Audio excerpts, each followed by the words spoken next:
Hello students, welcome to magnet brains Hindi. मैं हूं अंकिता, आपकी इंग्लिश एजुकेटर, और आज मैं आपके लिए लेकर आई हूं class 10th English first flight की पोएम अमेंडा। और आज हम कवर करने वाले हैं इस पोएम के मोस्ट इम्पॉर्टेंट क्वेश्चंस। तो चलिए वीडियो स्टार्ट करते हैं। सबसे पहले हैं एक्सट्रैक्ट बेस्ड क्वेश्चंस, यानी जो भी स्टैंजाज हैं उनके ऊपर आपसे अलग अलग तरीके के क्वेश्चंस पूछे जाएंगे और आपको उनका आंसर करना है। तो स्टूडेंट्स बी प्रिपेयर्ड, आपको भी मेरे साथ साथ इन क्वेश्चंस को सॉल्व करना है और कमेंट सेक्शंस में अपने अपने आंसर्स लिखने हैं। ऑलराइट, तो देखते हैं पहला एक्सट्रैक्ट कौन सा है। Don't bite your nails, Amanda. Don't hunch your shoulders, Amanda. Stop that slouching and sit up straight, Amanda. इसी एक्सट्रैक्ट के साथ हमारी जो पोएम है वो स्टार्ट होती है स्टूडेंट्स। सो देखते हैं इस पर क्या क्या क्वेश्चंस बने हैं। Amanda is getting instructions for what purpose, मतलब अमेंडा को इतने सारे इंस्ट्रक्शंस मिल रहे हैं कि अपने नाखून भी मत चबाओ, इस तरह से मत बैठो, seat straight. Why she is getting all these instructions? क्यों उसको ये सारे इंस्ट्रक्शंस मिल रहे हैं? Well, ये सभी इंस्ट्रक्शंस उसको इसलिए मिल रहे हैं ताकि उसको एक प्रॉपर बिहेव करना आए, जो एक कोड ऑफ कंडक्ट होता है अच्छे बिहेवियर का। यानी जब हम कोई भी अच्छा बिहेवियर जब इमेजिन करते हैं कि अच्छा बिहेवियर क्या होना चाहिए, तो उसके अंदर कुछ पॉइंट्स आ जाते हैं कि जब आप इस तरीके से बात करते हैं, जब आप इस तरीके से उठते बैठते हैं, एटसेट्रा, अलग अलग चीज़ों को लेकर बहुत सारे पॉइंट्स होते हैं। और जब हम उन्हीं पॉइंट्स को प्रॉपर्ली फॉलो करते हैं तो उसे कहा जाता है कोड ऑफ कंडक्ट। तो अगर कोड ऑफ कंडक्ट एक अच्छे बिहेवियर का हमें करना है तो ज़रूरी है उन पॉइंट्स को फॉलो करना। और यही सब कुछ अमेंडा की मदर अमेंडा को सिखाने की कोशिश कर रही है, और यही पर्पस है कि क्यों Amanda is getting these instructions. तो देख लेते हैं इसका written explanation. It will be very short answer. Amanda is getting instructions as a part of her upbringing. Her conduct and manners are getting refined for future purposes. Upbringing का मतलब यही होता है कि जब पेरेंट्स अपने बच्चों को पाल पोस कर बड़ा कर रहे होते हैं, सो दैट इज़ अपब्रिंगिंग। उन्होंने क्या उनको सिखाया है, समझाया है, किस तरीके के संस्कार पेरेंट्स ने अपने बच्चों को दिए हैं, ये सब कंबाइंडली अपब्रिंगिंग का ही हिस्सा होते हैं। ठीक है, तो उसकी अमेंडा की जो अपब्रिंगिंग है वो अच्छे से हो, उसको सभी मैनर्स अच्छे से प्रॉपरली आए, उसे अच्छे और बढ़िया तरीके से बिहेव करना आए, यही सब इंस्ट्रक्शंस उसको दिए जा रहे हैं। और इसीलिए उसे क्या कहा जा रहा है, उसको इंस्ट्रक्शंस उसको दिए जा रहे हैं ताकि उसको अच्छे से वो और भी रिफाइंड हो जाए। रिफाइंड मतलब और भी बेहतर तरीके से इम्प्रूव हो जाए और उसको एक अच्छा बिहेव करना आ जाए। ऑलराइट, चलिए, आपको आई होप आपको ये समझ में आ गया होगा। और इसके साथ हम बढ़ते हैं अपने अगले क्वेश्चन की ओर। Give a synonym of hunch. Synonym का मतलब क्या होता है कि सेम मीनिंग वाला दूसरा शब्द। तो यानी हंच के लिए हमें एक ऐसा शब्द ढूंढना है जो इसका सिनोनिम हो, यानी जिसका मतलब सेम ही हो जो हंच का है। तो हंच का मीनिंग क्या है? हंच का मीनिंग होता है बेंड करना, बेंड करना। ऑलराइट, तो bend would be the synonym of hunch. ये बहुत ही इजी क्वेश्चन था स्टूडेंट्स, और इसी के साथ बढ़ते हैं हम हमारे अगले क्वेश्चन की ओर। What does the speaker of above lines instruct Amanda in the first stanza? ये जो फर्स्ट स्टैंजा है, इसमें जो स्पीकर है यानी अमेंडा के जो पेरेंट्स है या मदर है, वो किस चीज़ को लेकर इंस्ट्रक्शंस दे रही है। तो वो 3 इंस्ट्रक्शंस बेसिकली दिए हैं। नाखून चबाने को लेकर ये इंस्ट्रक्शन दिया है कि अपने नाखून मत चबाओ, अपने कंधों को इस तरह से झुका के मत बैठो, और एकदम सिट स्ट्रेट, यानी अपनी जो कमर है, बैक जो है, उसको बेंड करके मत बैठो, सिट स्ट्रेट। तो यही सारे इंस्ट्रक्शंस हैं जो उसे दिए गए हैं। Amanda is getting instructed for biting her nails and sitting lazily with her shoulders bent. Alright, यही इंस्ट्रक्शंस है जो अमेंडा को यहाँ उसकी मदर या पेरेंट्स जो हैं वो दे रहे हैं। ऑलराइट, बढ़ते हैं अपने अगले क्वेश्चन की ओर। What is the literary device used in the third line? अब इसके लिए तो हमें देखना पड़ेगा कि थर्ड लाइन या फ्रेज क्या है। और थर्ड फ्रेज हमारा है 1 2 3। ये दोनों, ये सिंगल सेंटेंस है, ये पूरा, ये दो नहीं है, ये सिंगल लाइन ही है। तो this is our third line. Stop that slouching and sit up straight Amanda. Poetic devices के टाइम पे मैंने आपको बहुत ही बढ़िया तरीके से बताया था कि ऑलिट्रेशन होता क्या है, और मैं पहले भी कई बार बता चुकी हूँ। एक पहले से बता देती हूँ कि यहाँ पे जो है ऑलिट्रेशन आ रहा है पोएटिक डिवाइस में, क्योंकि यहाँ बार बार स का साउंड रिपीट हो रहा है। और ऑलिट्रेशन क्या है, हर वर्ड का जो पहला साउंड होता है अगर वो रिपीट हो रहा है, सेम है, तो क्या हो जाएगा, ऑलिट्रेशन। और यहाँ हमारे पास क्या है, यहाँ ये जो पोएटिक डिवाइस है वो पोएटिक डिवाइस है हमारी alliteration. Literary devices used in third line is alliteration. Stop that slouching and sit up straight. S S S S यानी 4 बार स का साउंड आ रहा है, और स का साउंड वावल है या कॉन्सोनेंट। अपने कमेंट सेक्शन में ये लिखकर बताइए मुझे कि स का जो साउंड होता है या एस वाला ये जो साउंड है वो कौन सा साउंड है, कॉन्सोनेंट है या वावल है। Do not forget to write in the comment boxes students. और अब हम बढ़ते हैं अपने अगले क्वेश्चन की ओर, और ये है अगला extract. There is a language emerald sea where the sole inhabitant is me, a mermaid drifting blissfully. ये तो ड्रीम सीक्वेंस है किसका, अमेंडा का। अमेंडा यहाँ क्या इमेजिन कर रही है, अपने आप को एक मरमेड के तौर पे इमेजिन कर रही है। अब इस पर पहला क्वेश्चन क्या बन रहा है, why are these lines given within brackets. ये जो ब्रैकेट्स में दिया गया है, ये ब्रैकेट्स में क्यों दिया गया है, बिना ब्रैकेट्स के भी तो लिख सकते थे। अगर आपको ध्यान हो स्टूडेंट्स, तो आपको मैंने एक्सप्लेनेशन के दौरान भी और स्पेशली NCERT सॉल्यूशंस के दौरान आपको बताया था कि पैरेंथेसिस पैरेंथेसिस होता है, जिसकी वजह से ये जो ब्रैकेट्स हैं ये बेसिकली पैरेंथेसिस कहलाते हैं। और इसकी स्पेलिंग क्या है, PARENTHESIS, ठीक है। ये है पैरेंथेसिस। पैरेंथेसिस क्या होते हैं, ये जो ब्रैकेट्स हैं उन्हें पैरेंथेसिस कहा जाता है। और वो क्यों लगाए जाते हैं, इनका यूसेज क्या होता है कि उस चीज़ को रिमार्क करना या उसे हाईलाइट करना किसी वे में। यानी इस पोएम के अंदर जब इन लाइंस पर ब्रैकेट लग जाता है तो रीडर को उसी वक्त समझ में आ जाता है कि ये जो लाइंस हैं वो अमेंडा की मदर नहीं बोल रही है, क्योंकि ये चेंज है। ये अमेंडा की जो मदर बोल रही हैं उसमें जैसे ही ब्रैकेट लग जाता है तो वो अमेंडा की मदर से हटकर कहीं और चला जाता है। और कहाँ चला जाता है, अमेंडा की ओर। यानी इससे ये हाईलाइट हो रहा है कि ये जो बोला जा रहा है वो बेसिकली अमेंडा के द्वारा बोला जा रहा है। Amanda is saying all of this and actually imagining all this stuff. तो ये अलग से हाईलाइट करने के लिए, अलग से समझाने के लिए इस तरीके के पैरेंथेसिस का यूज़ हमेशा से ही लिटरेचर में होता आया है। अब हम देख लेते हैं इसका एक written explanation. These lines are given within brackets or parentheses because they reveal the inner thoughts of Amanda. Reveal का मतलब होता है उजागर करना, ठीक है, बताना या अनवील। एक तरीके से कोई चीज़ अगर बंद है या ढकी हुई है तो उस चीज़ को ढके हुए से वो पर्दा हटाना, ठीक है। Reveal the inner thoughts of Amanda. Brackets are used for visual contrast between what Amanda is saying and what her mother is instructing. यहाँ पर जो saying है बेसिकली इसका पूरे का यही मतलब है कि जो ब्रैकेट्स हैं वो इसलिए यूज़ किए गए हैं ताकि ये पता चल सके कि ब्रैकेट्स के बीच में जो लिखा गया है वो अमेंडा के दिमागी ख्याल हैं। और ब्रैकेट्स का यूज़ करने से ये एक आपको सीधा सीधा एकदम सामने सामने कॉन्ट्रास्ट या कंपैरिजन दिखाई दे रहा है। सीधे सीधे समझ में आ रहा है कि अमेंडा क्या बोल रही है और उसकी मदर उसे क्या इंस्ट्रक्शंस दे रही है।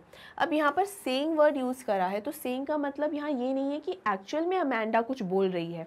अमेंडा का जो थॉट प्रोसेस है, वो जो सपना यहाँ देख रही है, जो इमेजिनेशन उसकी है, वही अमेंडा की पर्सनालिटी को बयां कर रहे हैं कि अमेंडा इस तरीके की लड़की है, किस तरीके की ख्याल वो रखती है। तो बेसिकली उसके सपने ही अमेंडा की तरफ से बोल रहे हैं, अमेंडा के सपने ही अमेंडा की तरफ से बोल रहे हैं, और इसीलिए यहाँ पर ये वर्ड सेइंग यूज़ किया गया है। तो आप इससे कभी भी कंफ्यूज ना हो कि सेइंग वर्ड कैसे यूज़ किया, अमेंडा ने तो कुछ बोला ही नहीं है पूरी पोएम के अंदर, देन व्हाई सेइंग इसलिए क्योंकि अमेंडा के जो ख्याल हैं, ऑल्दो वो कोई वर्ड नहीं बोल रहे हैं, लेकिन पूरी तरीके का एक एक्सप्रेशन दे रहे हैं, पूरी तरीके से ये एक्सप्रेस कर रहे हैं, एक्सप्लेन कर रहे हैं कि अमेंडा क्या चाह रही है और क्या इमेजिन कर रही है। ऑलराइट, आई होप स्टूडेंट्स ये एक्सप्लेनेशन आपको एकदम प्रॉपरली समझ में आ गया होगा। चलिए अब बढ़ते हैं अपने अगले क्वेश्चन की ओर। Give the word from the passage which means free flowing act of going with the motion and force. Well, इसका सीधा साधा आंसर है drifting.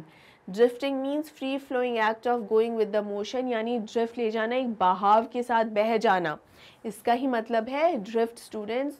और अमेंडा यही तो चाह रही है ना कि वो भी पानी के बहाव में बस बह जाए और एकदम फ्री। अब ऐसा क्यों चाहती है? What is the role of mermaid here? Well यहाँ पे जैसा मैंने अभी इस प्रीवियस क्वेश्चन में कहा कि ऐसा क्यों चाहती है, इसलिए चाहती है क्योंकि वो एक मरमेड बनना चाहती है और एकदम फ्रीडम और लिबर्टी से भरी हुई लाइफ जीना चाहती है। Now she doesn't know what's the real life of a mermaid is like, ठीक है। तो यहाँ पर अब क्वेश्चन है what is the role of mermaid here, यहाँ पे मरमेड का रोल क्या है। मरमेड मैंने आपको पहले भी बताया है, मरमेड एक इमेजिनरी क्रीचर है, रियलिटी में ये नहीं होते हैं लेकिन एक इमेजिनरी क्रीचर है और इसका एक कार्टून भी है जिसका मैंने आपको पिछले वीडियोस में भी क्वेश्चन पूछा था और कई स्टूडेंट्स ने आंसर लिखा भी है। अगर आपने पिछले वीडियोस के अंदर ये आंसर्स नहीं लिखे, आपको पहली बार पता चल रहा है, तो मैं आपको बता दूं कि मरमेड एरियल नाम की एक मरमेड है और उसका बहुत ही एक फेमस कार्टून आता था। आप ढूंढिए कि कौन सा है वो कार्टून और उसका नाम ढूंढकर यहाँ के इस वीडियो के कमेंट बॉक्स में बताइए मुझे।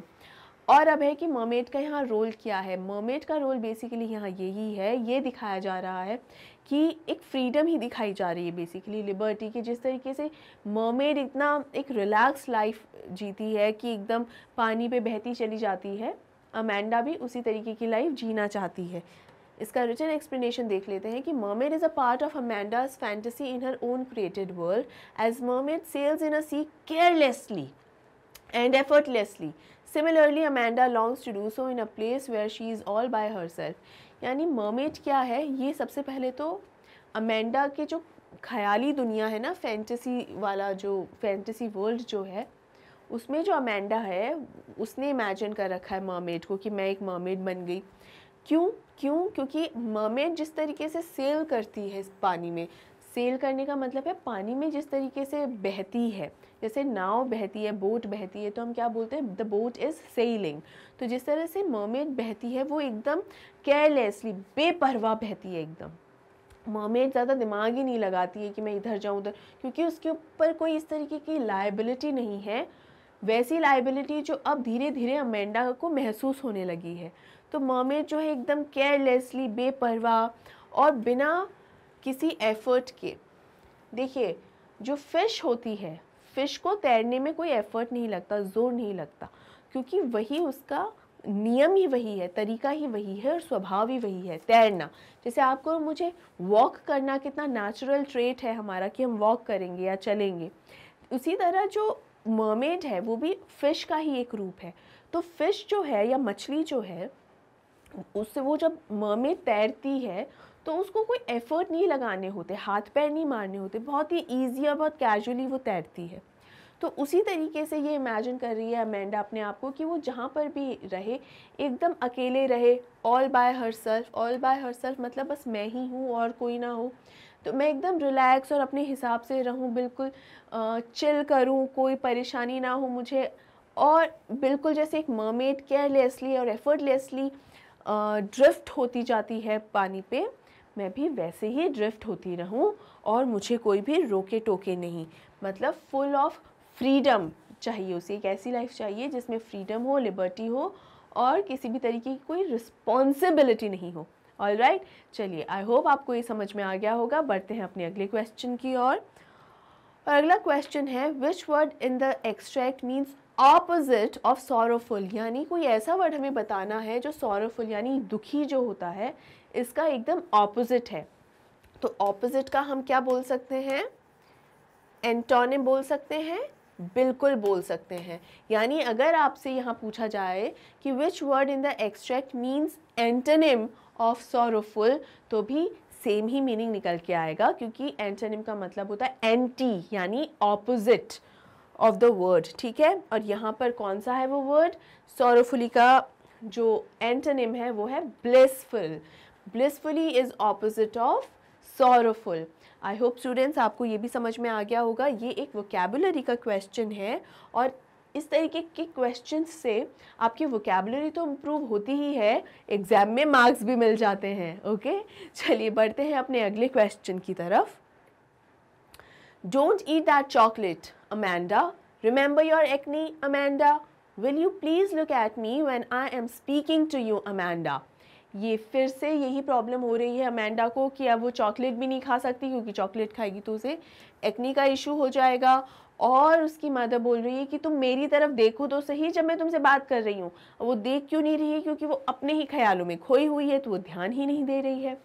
अब इस देखते हैं कि इस एक्सट्रैक्ट पे क्या क्या क्वेश्चंस बनते हैं। Why is Amanda not looking at the speaker? Well, ये तो बहुत ही आसान है, क्योंकि अमेंडा अपने ही फैंटेसी वर्ल्ड में एकदम खोई हुई है। She is all lost in a fantasy world, ख्याली दुनिया में बुरी तरह से खोई हुई है, और उसको पता ही नहीं है कि उसकी मदर क्या क्या बोल रही है।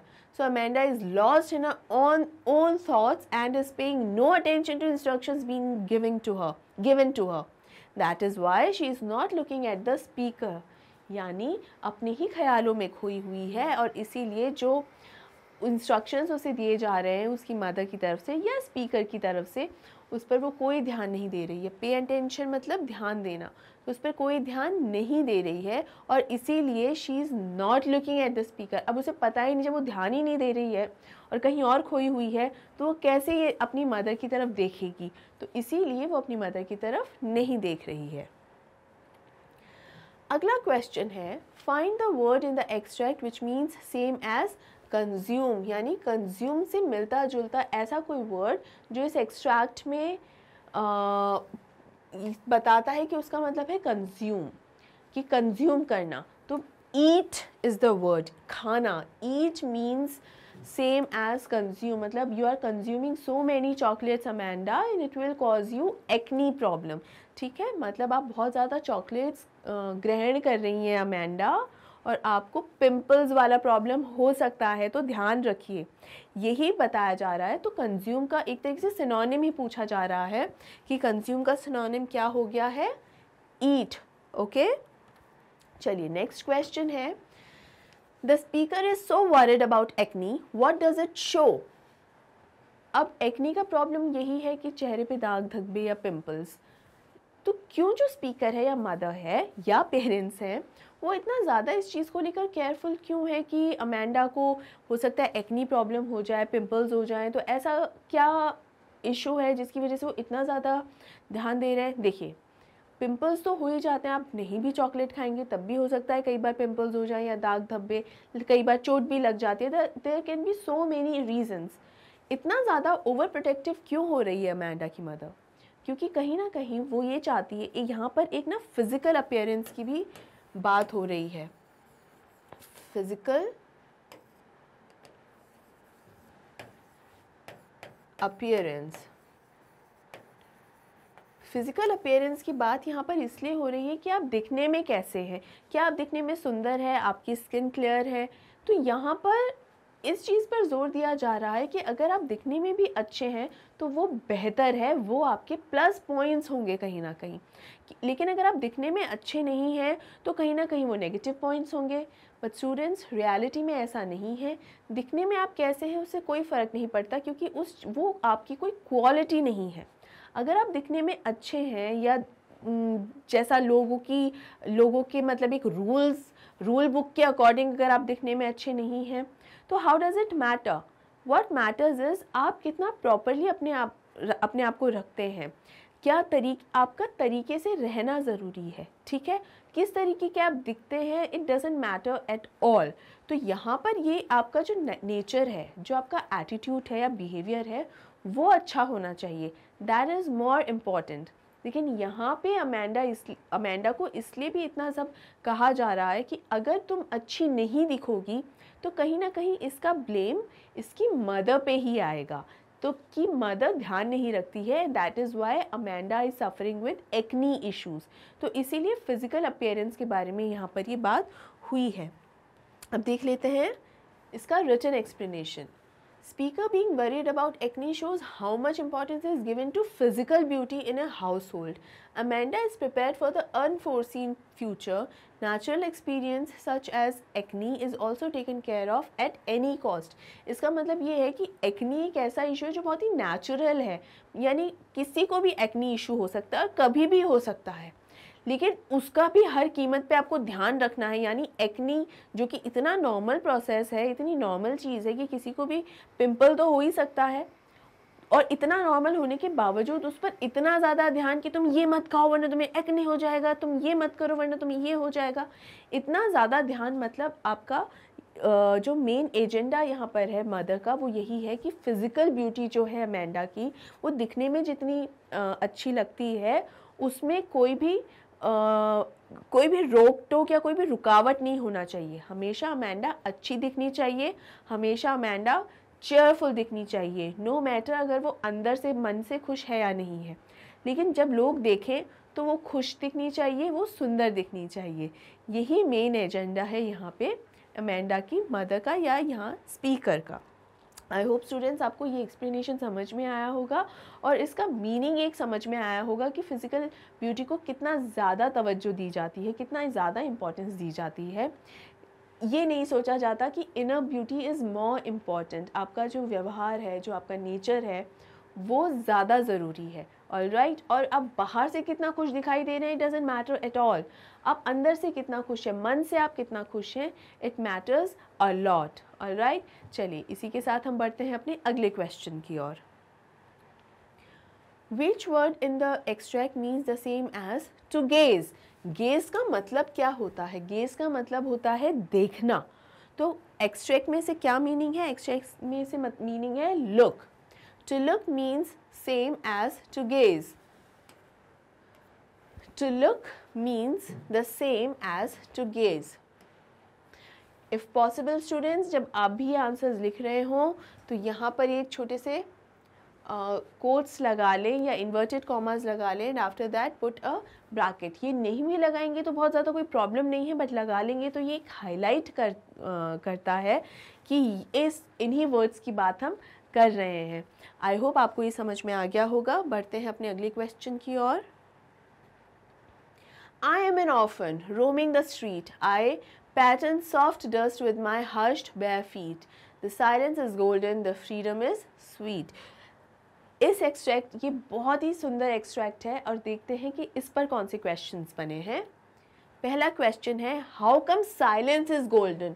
वेल, यहाँ पे एक पोएटिक डिवाइस यूज़ की गई है और वो है मेटाफर। ये मैंने पोएटिक डिवाइसेस के जो हमारा पोएटिक डिवाइसेस का जो वीडियो है मैंने उसमें भी आपको समझाया था। मैं यहाँ पर प्रॉपरली लिख देती हूँ मेटाफर। और मेटाफर यहाँ पे उससे क्या समझाया गया है कि साइलेंस जो है वो कभी कभी गोल्डन होती है। How come silence is golden.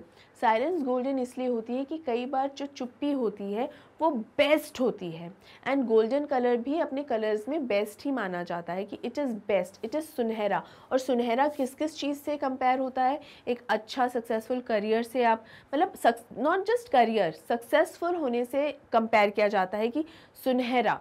ठीक है, तो समटाइम्स साइलेंस इज़ लाइक कि इससे बेस्ट और कुछ भी नहीं है। तो इस वे में इसको कंपेयर किया गया है इसमें।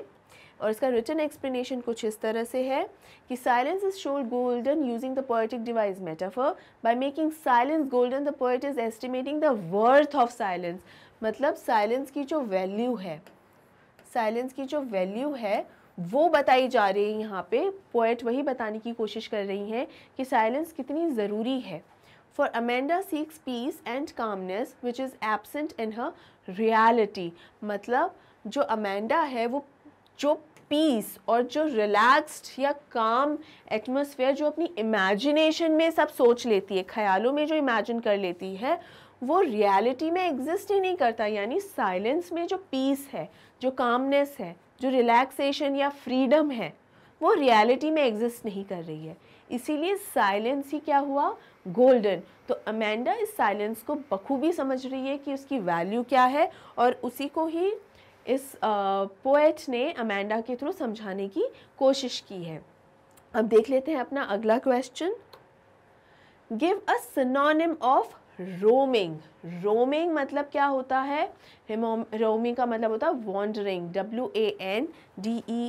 WANDERING, वॉन्डरिंग यानी भटकना या इधर उधर घूमना। ऑलराइट, तो वॉन्डरिंग और रोमिंग दे आर सिनोनिमस। ठीक है, बढ़ते हैं अगले क्वेश्चन की ओर। What is Amanda up to in this stanza? मतलब इस स्टेंजा में अमेंडा जो है वो क्या करना चाह रही है। ये स्टेंजा में अमेंडा ने बात की है कि अगर वो ऑर्फन होती तो नंगे पैर स्ट्रीट्स पे चल रही होती पैटर्न्स ड्रॉ करते हुए, और ये मैंने आपको एक्सप्लेनेशन के दौरान भी बताया था कि कितना मज़ा आता है कि जब धूल भरी कार पे हम कुछ ना कुछ डिज़ाइन बनाते हैं अपने हाथों से, वो बहुत मज़ा आता है। हर बच्चा, इनफैक्ट बड़े भी इस चीज़ को बड़ा इन्जॉय करते हैं। तो लेकिन अमेंडा क्या अब she is up to what in this stanza, that she is again taking refuge in her imagination. Here she wishes to be an orphan away from her nagging parents. Amanda wants to roam aimlessly in streets and draw patterns using just her bare foot. अब refuge का मतलब क्या होता है, refuge का मतलब होता है शरण, यानी कहीं शरण लेना। तो ये कहाँ शरण ले रही है, अगेन अपनी इमेजिनेशन में। मतलब जब अमेंडा इमेजिन कर रही है तो सबसे ज़्यादा उसका जो रेफ्यूज है वो अपनी इमेजिनेशन में ही है। सबसे ज़्यादा शांति, आराम, और सबसे उसे लगता है कि मैं इस इमेजिनेशन की शरण में आ गई हूँ, इसकी ये मुझे जितना रिलैक्स और जितना अच्छा फील कराता है और कुछ भी नहीं, रियलिटी में तो इतना अच्छा मुझे फील होता ही नहीं है। तो इसीलिए वो ये विश करती है कि काश मैं एक ऑर्फन होती, ताकि मैं अपने पेरेंट्स की ये कांस्टेंट कंप्लेनिंग एटीट्यूड जो है ना, नैगिंग कंप्लेंट्स, उससे मैं दूर जा पाती। और अमेंडा चाहती है कि वो एकदम जो स्ट्रीट्स पर है नंगे पैर, बिना किसी एम के कि मुझे कहाँ जाना है, उसे ये नहीं पता कि कहाँ जाना है, बस मैं जब तक मन चाहे मैं उस पर चलती रहूँ नंगे पैरों से, और जो धूल भरी स्ट्रीट्स है पैरों से उस पर कुछ ना कुछ डिज़ाइन बनाती रहूँ, कुछ ना कुछ पैटर्न्स ड्रॉ करती रहूँ। तो यहाँ पर ये समझ में आता है कि अमेंडा कितना बुरी तरीके से चाहती है कि उसे एक फ्रीडम मिल जाए, और किसी भी तरीके से उसको ये पेरेंट्स जो लगातार कंप्लेंट्स कर रहे हैं, रोक टोक कर रहे हैं, बस वो ना हो, और मैं बस कोई एम ना हो, चलती रहूँ चलती रहूँ चलती रहूँ। ये सब इसकी इमेजिनेशन है, और यही सब वो इस स्टेंजा में करना चाह रही है। आई होप आपको ये आंसर भी अच्छे से समझ में आ गया होगा। बढ़ते हैं अपने अगले क्वेश्चन की ओर। What poetic device is used in this stanza? अब ये देखने के लिए कि कौन सी poetic device है, हमें शायद जाना होगा पीछे, बट नहीं, अभी अभी एक क्वेश्चन आया था, साइलेंस इज गोल्डन, और मैंने आपको poetic device बताई भी थी। Which poetic device was it? It was metaphor. तो यहाँ metaphor ही यूज़ हुआ है, और कहाँ कहाँ यूज़ हुआ है, और फिर silence is golden and freedom is sweet. ठीक है, तो यानी फ्रीडम बहुत ही स्वीट होती है, साइलेंस गोल्डन होती है, और orphan is related to what, freedom. तो यहाँ पे जो पोएटिक डिवाइस यूज हुई है वो है मेटाफर। अब बढ़ते हैं आगे। I am Rapunzel, I have not a care. Life in a tower is tranquil and rare. I will certainly never let down my bright hair. ये भी एक बहुत ही बढ़िया स्टेंजा है स्टूडेंट्स। देखते हैं इस पे क्वेश्चंस क्या बनते हैं। Does Amanda live on a tower? No. Amanda doesn't live in a tower. In fact, she had a house. एक घर होता है। बस अमेंडा अपने आप को रपंजल की तरह इमेजिन करती है, और रपंजल कहाँ रहती है, रपंजल रहती है एक टावर में। तो उसकी इमेजिनेशन में वो एक ऐसे टावर में है जहाँ पे वो एकदम फ्री और फ्रीडम से रह रही है। तो आंसर है no, Amanda stays at her place. Here she is imagining herself to be Rapunzel who lived on a tower. मतलब वो अपने आप को रपंजल की तरह इमेजिन करती है, और रपंजल है वो टावर में रहती है। ऑलराइट, चलिए बढ़ते हैं अगले क्वेश्चन की ओर। Why will Amanda not let down her bright hair? Amanda अपने जो ब्राइट हेयर है उनको why she is not allowing to let them down मतलब एकदम लटका देना, क्योंकि जो रपुंज़ल है वो खिड़की से बाहर अपने बालों को जब लटकाती थी तो उस बालों को रस्सी की तरह यूज़ करके जो विच थी वो उन रस्सी की तरह यूज़ करके टावर पे वो विच चढ़ती थी। बट अमेंडा ऐसा नहीं करना चाहती है। ऐसा क्यों? क्योंकि एक तो ये कि अमेंडा रपुंज़ल की स्टोरी से वाकिफ़ है, वो जानती है कि रपुंज़ल को क्या क्या प्रॉब्लम्स आई थी when she let down her hair. जो विच तो थी वो तो आती ही थी, इसके अलावा भी बहुत सारी प्रॉब्लम्स भी आई थी, क्योंकि रपुंज़ल के जो हेयर थे वो मैजिकल थे, तो उसकी जो मैजिक थी वो सब लोग पाना चाहते थे, स्पेशली दैट विच। तो वो नहीं चाहती थी कि जिस तरीके की प्रॉब्लम्स रपुंज़ल के तरफ आई उसी तरीके की प्रॉब्लम्स उसे भी झेलनी पड़े। किसे? अमेंडा को। तो अमेंडा अपने आप को हर तरीके से सेफ रखना चाहती थी। दूसरा उसका ये भी ख्याल था कि मैं अगर किसी को इस टावर में आने दूंगी तो मेरी फ्रीडम तो शेयर हो जाएगी, तो और फ्रीडम तो रहेगी ही नहीं। तो वो फ्रीडम को रखना चाहती थी, उस फ्रीडम को एंजॉय करना चाहती थी, और इसीलिए वो क्या चाहती थी? वो यही चाहती थी कि मैं किसी को भी इस टावर में, इस रूम में नहीं आने दूं, ताकि मैं अपनी लाइफ अच्छे से बढ़िया तरीके से एंजॉय करूं जैसे चाहती हूं। देख लेते हैं इसका एक written explanation. Amanda is aware about the story of Rapunzel. In the story of Rapunzel, all the mishappenings and misfortunes are brought to her by letting down the hair. Amanda also wishes to live alone and carefree without any disturbance. यानी Amanda को पता है, story जानती है वो रपुंज़ल की क्या story है। तो जैसे रपुंज़ल की जितनी भी मिस हैपनिंग्स या जितनी भी उसकी लाइफ में जो भी ट्रबल्स थे, जो भी प्रॉब्लम्स आ रही थी, और जो भी उसकी एक ख़राब तकदीर, मिस फॉर्चून का मतलब होता है कुछ अनलकी, समथिंग अनलकी। तो जो कुछ भी एक जो अनलक था उसकी लाइफ के अंदर, वो जितनी भी इश्यूज आ रहे थे वो इसी वजह से आ रहे थे, because she let down her hair. तो Amanda also wishes to live alone, वो भी अमेंडा भी रपुंज़ल की तरह ही जीना चाहती थी, लेकिन एकदम केयरफ्री और बिना किसी प्रॉब्लम के, बिना किसी डिस्टर्बेंस के। यानी she would not allow anyone to enter her freedom. तो और वो नहीं चाहती थी जैसे रपुंज़ल को इश्यूज आए, जो प्रॉब्लम्स रपुंज़ल की तरफ आई वो अमेंडा की तरफ भी आए, and she was smart enough कि मैं रपुंज़ल वाली मिस्टेक्स नहीं करूँगी। बढ़ते हैं आगे। What is the underlying poetic device used in this stanza? इस स्टेंजा में कौन सी पोएटिक डिवाइस यूज़ हुई है? इस स्टेंजा, उसके लिए हम इस स्टेंजा को एक बार देखते हैं। I am Rapunzel, I have not a care, life in a tower is tranquil and rare, I'll certainly never let down my bright hair। और जिस कैरेक्टर से कंपेयर हो रहा है यहाँ पर वो है रपुंज़ल। और मैंने आपको बताया था कि जब भी किसी famous character, place, event etcetera से कंपैरिजन एक होता है तो उसे कहा जाता है एल्यूजन। Allusion. So poet uses allusion here as the underlying poetic device. Allusion का मतलब यही होता है स्टूडेंट्स। मैंने poetic devices के वीडियो में बहुत अच्छी तरीके से समझाया है आपको। अगर आपने वो वीडियो नहीं देखी हो तो प्लीज़ उस वीडियो को जाके ज़रूर देखिए। allusion का मीनिंग भी उसमें है, मैंने कुछ एग्जाम्पल्स के तौर पे उसे समझाया है, आपको समझना आसान रहेगा। ऑलराइट, और अभी हम बढ़ते हैं अपने अगले क्वेश्चन की ओर। Find from the passage a word which means the same as serene.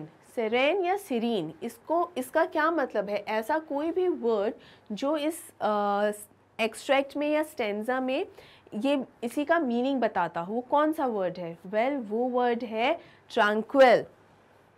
Tranquil और serene या ट्रैंक्विल का मतलब क्या होता है? काम, रिलैक्स। ठीक है, काम, रिलैक्स, प्योर भी कह सकते हैं, peace, sorry not pure, peace, peace भी बोल सकते हैं इसको, पीसफुल, शांति प्रदाय, शांतिदायक।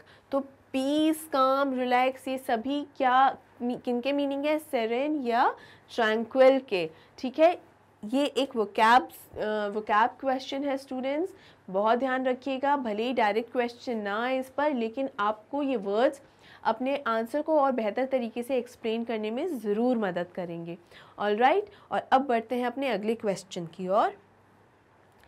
Stop that sulking at once, Amanda. You are always so moody, Amanda. Anyone would think that I nagged at you, Amanda.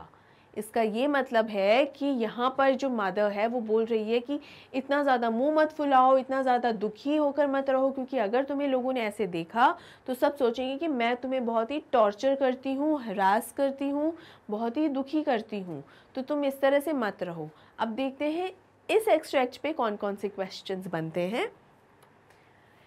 Is Amanda really sulking? No, वो उदास ज़रूर थी, अपसेट ज़रूर थी, लेकिन वो शी वॉज नॉट सल्किंग, यानी मुंह फुला के नहीं बैठी थी जो अक्सर बच्चे बैठ जाते हैं। वो सिर्फ इस चीज़ को लेकर दुखी थी कि उसके पेरेंट्स उसको अंडरस्टैंड नहीं कर पा रहे, जिस चीज़ से वो अभी गुजर रही है वो चीज़ उसके पेरेंट्स उस समझ नहीं पा रहे हैं।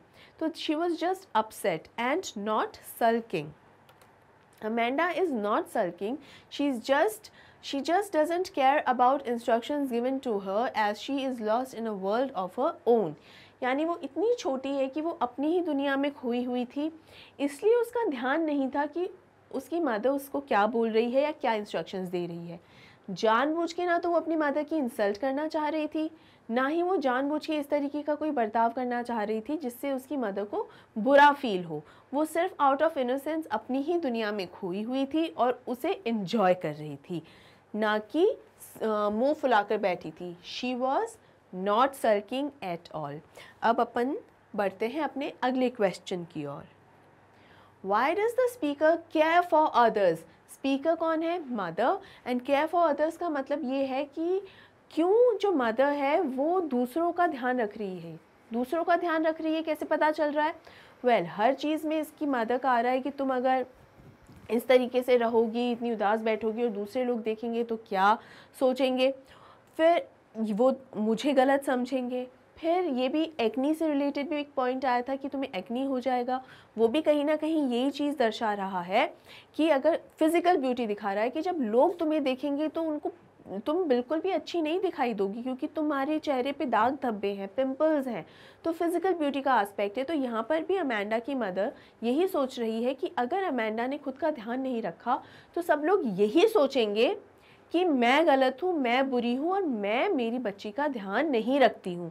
तो इसी वजह से जो है अमेंडा की मदर या स्पीकर जो है यहाँ पे, और वो पेरेंट्स भी हो सकते हैं, वो इसीलिए इस चीज़ पर इतना विचार कर रही है, इतना गौर कर रही है कि दुनिया क्या कहेगी, लोगों के बारे में इसीलिए इतना सोच रही है क्योंकि लोग उसे ही दोष देंगे that you are not looking after your daughter. देख लेते हैं इसका एक written explanation. The whole poem revolves around the aspect that how one is presented in a society. Speaker doesn't wish to be regarded as a nagging parent in the society. So Amanda is expected to put up a happy face all the time. इसका मतलब यही है, देखिए हम क्यों सिखाते हैं कि बच्चों को ऐसे बिहेव करना चाहिए, वैसे बिहेव करना चाहिए, प्रॉपरली बिहेव करना चाहिए। वाई सो, क्या ज़रूरत है ये सब की? क्योंकि हम एक सोसाइटी में रहते हैं, एक समाज में रहते हैं जहाँ बाकी और लोग भी हैं। अगर हमारा तरीका सही नहीं है, उठने बैठने का तरीका नहीं है, या जिस तरीके से सोसाइटी में रहना चाहिए वो तरीका अगर सही नहीं है, तो हम सोसाइटी में वेलकम नहीं होते प्रॉपरली, हमें सीरियसली भी नहीं लिया जाता, हमें इम्पोर्टेंस भी नहीं मिलती है और हमें इग्नोर किया जाता है। तो इसलिए ज़रूरी भी हो जाता है कि हम एक प्रॉपर बिहेवियर, एक अच्छे रवैये के साथ रहें। It is important. लेकिन एक छोटे बच्चे को इतनी समझ नहीं होती कि वो इस लेवल तक बातें समझ सके, और ये भी समझ नहीं होती कि जो पेरेंट्स उन्हें सिखा रहे हैं वो इसी इंटेंशन के साथ सिखा रहे हैं, इसी नियति के साथ ये सब कुछ सिखा रहे हैं कि आगे चल के सोसाइटी में ही रहना है। तो अगर बच्चों ने आज ये नहीं सीखा तो कल भी नहीं सीख पाएंगे। और अगर बच्चों ने ये सही चीज़ें, ये जो आज जो सीखने का जो समय है, अगर आज नहीं सीखा तो कल भी उनको ये नहीं आएगा, और अगर ऐसा हुआ तो मेरे बच्चे सोसाइटी में प्रॉपरली वेलकम नहीं होंगे और उन्हें इग्नोर किया जाएगा। So the intention is very good here but the approach is not. जो नियति है पेरेंट्स की वो बहुत सही है, लेकिन जो तरीका है शायद वो सही नहीं है या उतना उचित नहीं है जितना होना चाहिए। तो इसीलिए हर वक्त ये बात सही है कि समाज में कैसे रहना है हमें सही तरीके से हमारे बच्चों को सिखाना चाहिए, लेकिन समाज सर्वोपरि रखकर नहीं, सर्वोपरि होते हैं हमारे बच्चे। सबसे पहले ये हम समझें कि वो क्या चाह रहे हैं और उसके अनुसार फिर उसे ढालने की कोशिश करें। It is very important for every parent to understand the kid. It is very important for every parent to understand what their kid wants, what their child wants. Alright, अगर वो ही उन्हें पता नहीं होगा कि उनके बच्चे क्या चाहते हैं तो वो उन्हें कैसे सिखाएंगे, कैसे समझाएंगे। लेकिन यहाँ पर धीरे धीरे ये जो इंटेंशन है पेरेंट्स की कि समाज में वो अच्छे से दिखें, सोसाइटी में मेरे बच्चे अच्छे से दिखाई दें, ये इंटेंशन धीरे धीरे धीरे थोड़ा सा नेगेटिव रूप ले लेती है। और क्या रूप ले लेती है कि अगर मेरे बच्चे अगर अच्छे से नहीं दिखाई देंगे तो the blame would come on me, मेरे ऊपर उस चीज़ का ब्लेम आ जाएगा कि मैंने इन्हें अच्छे से नहीं पाला या मैंने इन्हें अच्छे से समझाया या सिखाया नहीं। So we start taking it personally, which is absolutely wrong. It is very important for all of us to understand that first it is an individual's personality. We should let it develop on its own. एक बच्चे का जो एक स्वभाव होता है उसे सिखाना ज़रूरी है, लेकिन उसका अपना एक जो पर्सनालिटी है उसे भी अपने आप डेवलप करते रहना चाहिए. स्टूडेंट्स, ये जो क्वेश्चन है होने को बहुत ही छोटा और बहुत ही साधारण सवाल लग रहा होगा, but it is not that ordinary. इतना साधारण सवाल ये है नहीं. It is something very important and I think every student will relate to this question. हर एक बच्चे को ये क्वेश्चन के साथ एक कनेक्टेड फील होगा, कनेक्शन फील होगा कि शायद उनके साथ भी कहीं ना कहीं ऐसा होता हो कि हर वक्त उन्हें सिखाया जाता हो कि सोसाइटी में लोगों के सामने जाओगे तो ऐसे नहीं होगा या उस तरीके से गलत इम्पैक्ट पड़ेगा. Society is important because after all हमें वहीं रहना होता है, साथ में रहना होता है.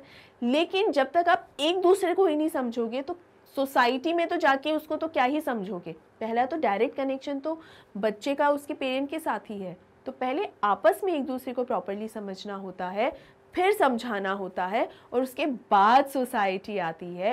और तभी आप सोसाइटी के अकॉर्डिंग और सोसाइटी में जिस तरीके से एक अच्छे बिहेवियर को रखना होता है, हम वो सीख और सिखा दोनों कर पाते हैं. आई होप स्टूडेंट्स ये बातें आपको समझ में आ गई होंगी. ये क्वेश्चन और इसका आंसर और इसका रिटन एक्सप्लेनेशन भी आपको अच्छे से समझ में आ गया होगा. और इसी के साथ हम बढ़ते हैं अपने अगले क्वेश्चन की ओर. Give the word from the passage which means same as unstable. यहाँ पर मैं आपको वर्ड बता दूँ, ये वर्ड है moody. Moody means same as unstable. इसका ये मतलब है ये unstable की कैटेगरी में इसलिए आता है moody क्योंकि आपका मूड हर वक्त चेंज होता रहता है. कभी तो आप बहुत खुश हो जाते हो, कभी बहुत आप दुखी हो जाते हो, कभी बहुत गुस्से में हो जाते हो और कभी एकदम चुपचाप हो जाते हो. अब चेंज होता रहता है तो किसी को समझ में ही नहीं आता कि आपका वास्तविक जो एटीट्यूड है या एक्चुअल में आप किस तरीके के व्यक्ति हो, गुस्सैल हो या शांत हो या कैसे हो.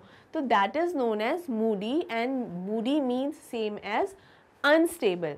बढ़ते हैं अपने अगले क्वेश्चन की ओर. What poetic device has been used in the first line of this stanza? इस स्टेंजा की फर्स्ट लाइन में ही कौन सा पोएटिक डिवाइस यूज़ किया गया है. तो इसके लिए हम इस स्टेंजा की फर्स्ट लाइन को एक बार रीड कर लेते हैं. And it is stop that sulking at once Amanda. Stop that sulking.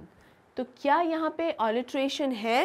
Well देख लेते हैं. हो सकता है ऑलिट्रेशन ही हो.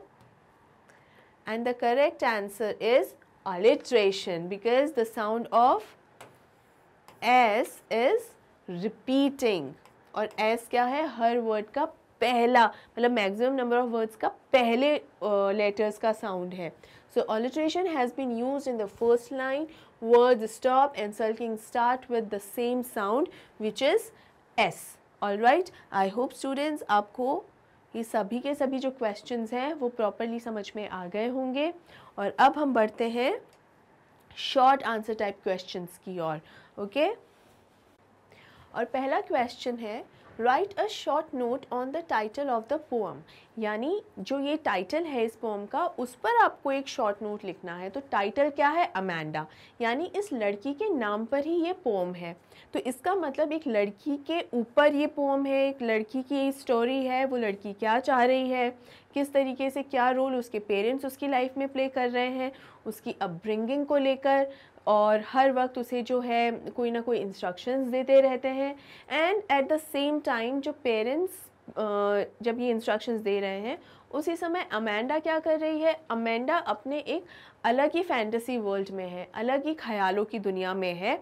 और वो अपने आप को किस तरीके से इमेजिन कर रही है, एकदम फ्री इमेजिन कर रही है, लिबरल इमेजिन कर रही है, लिबर्टी है, फ्रीडम है, ये सब उसके पास है।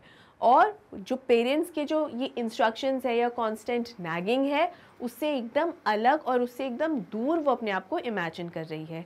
अब स्टूडेंट्स देख लेते हैं इसका रिटन एक्सप्लेनेशन और उसी के थ्रू मैं आपको इसको और अच्छे से समझाती हूँ। The title of the poem is Amanda as it revolves around the upbringing of little girl named Amanda. Her life is full of struggles where she is denied freedom and expression. इसका ये मतलब है कि Amanda, नाम ही Amanda है और इसकी revolves around मतलब किस तरफ घूमती है, upbringing of little girl, यानी एक छोटी लड़की है जिसका नाम है अमेंडा और उसकी लाइफ के इर्द गिर्द इसकी कहानी घूमती है ना। उसकी लाइफ क्या है, फुल ऑफ स्ट्रगल्स है, बहुत सारी स्ट्रगल्स हैं उसकी लाइफ में। अब क्या स्ट्रगल्स हैं, अब आप सोच रहे होंगे ऐसी तो कोई स्ट्रगल ही नहीं है, पेरेंट्स तो डांटते ही हैं। This is so true students, parents बिल्कुल बच्चों को डांटते ही हैं and it is something very very ordinary, very common. लेकिन एक 10 से 12 साल के बच्चे की लाइफ में आप इससे ज़्यादा क्या प्रॉब्लम इमेजिन करेंगे।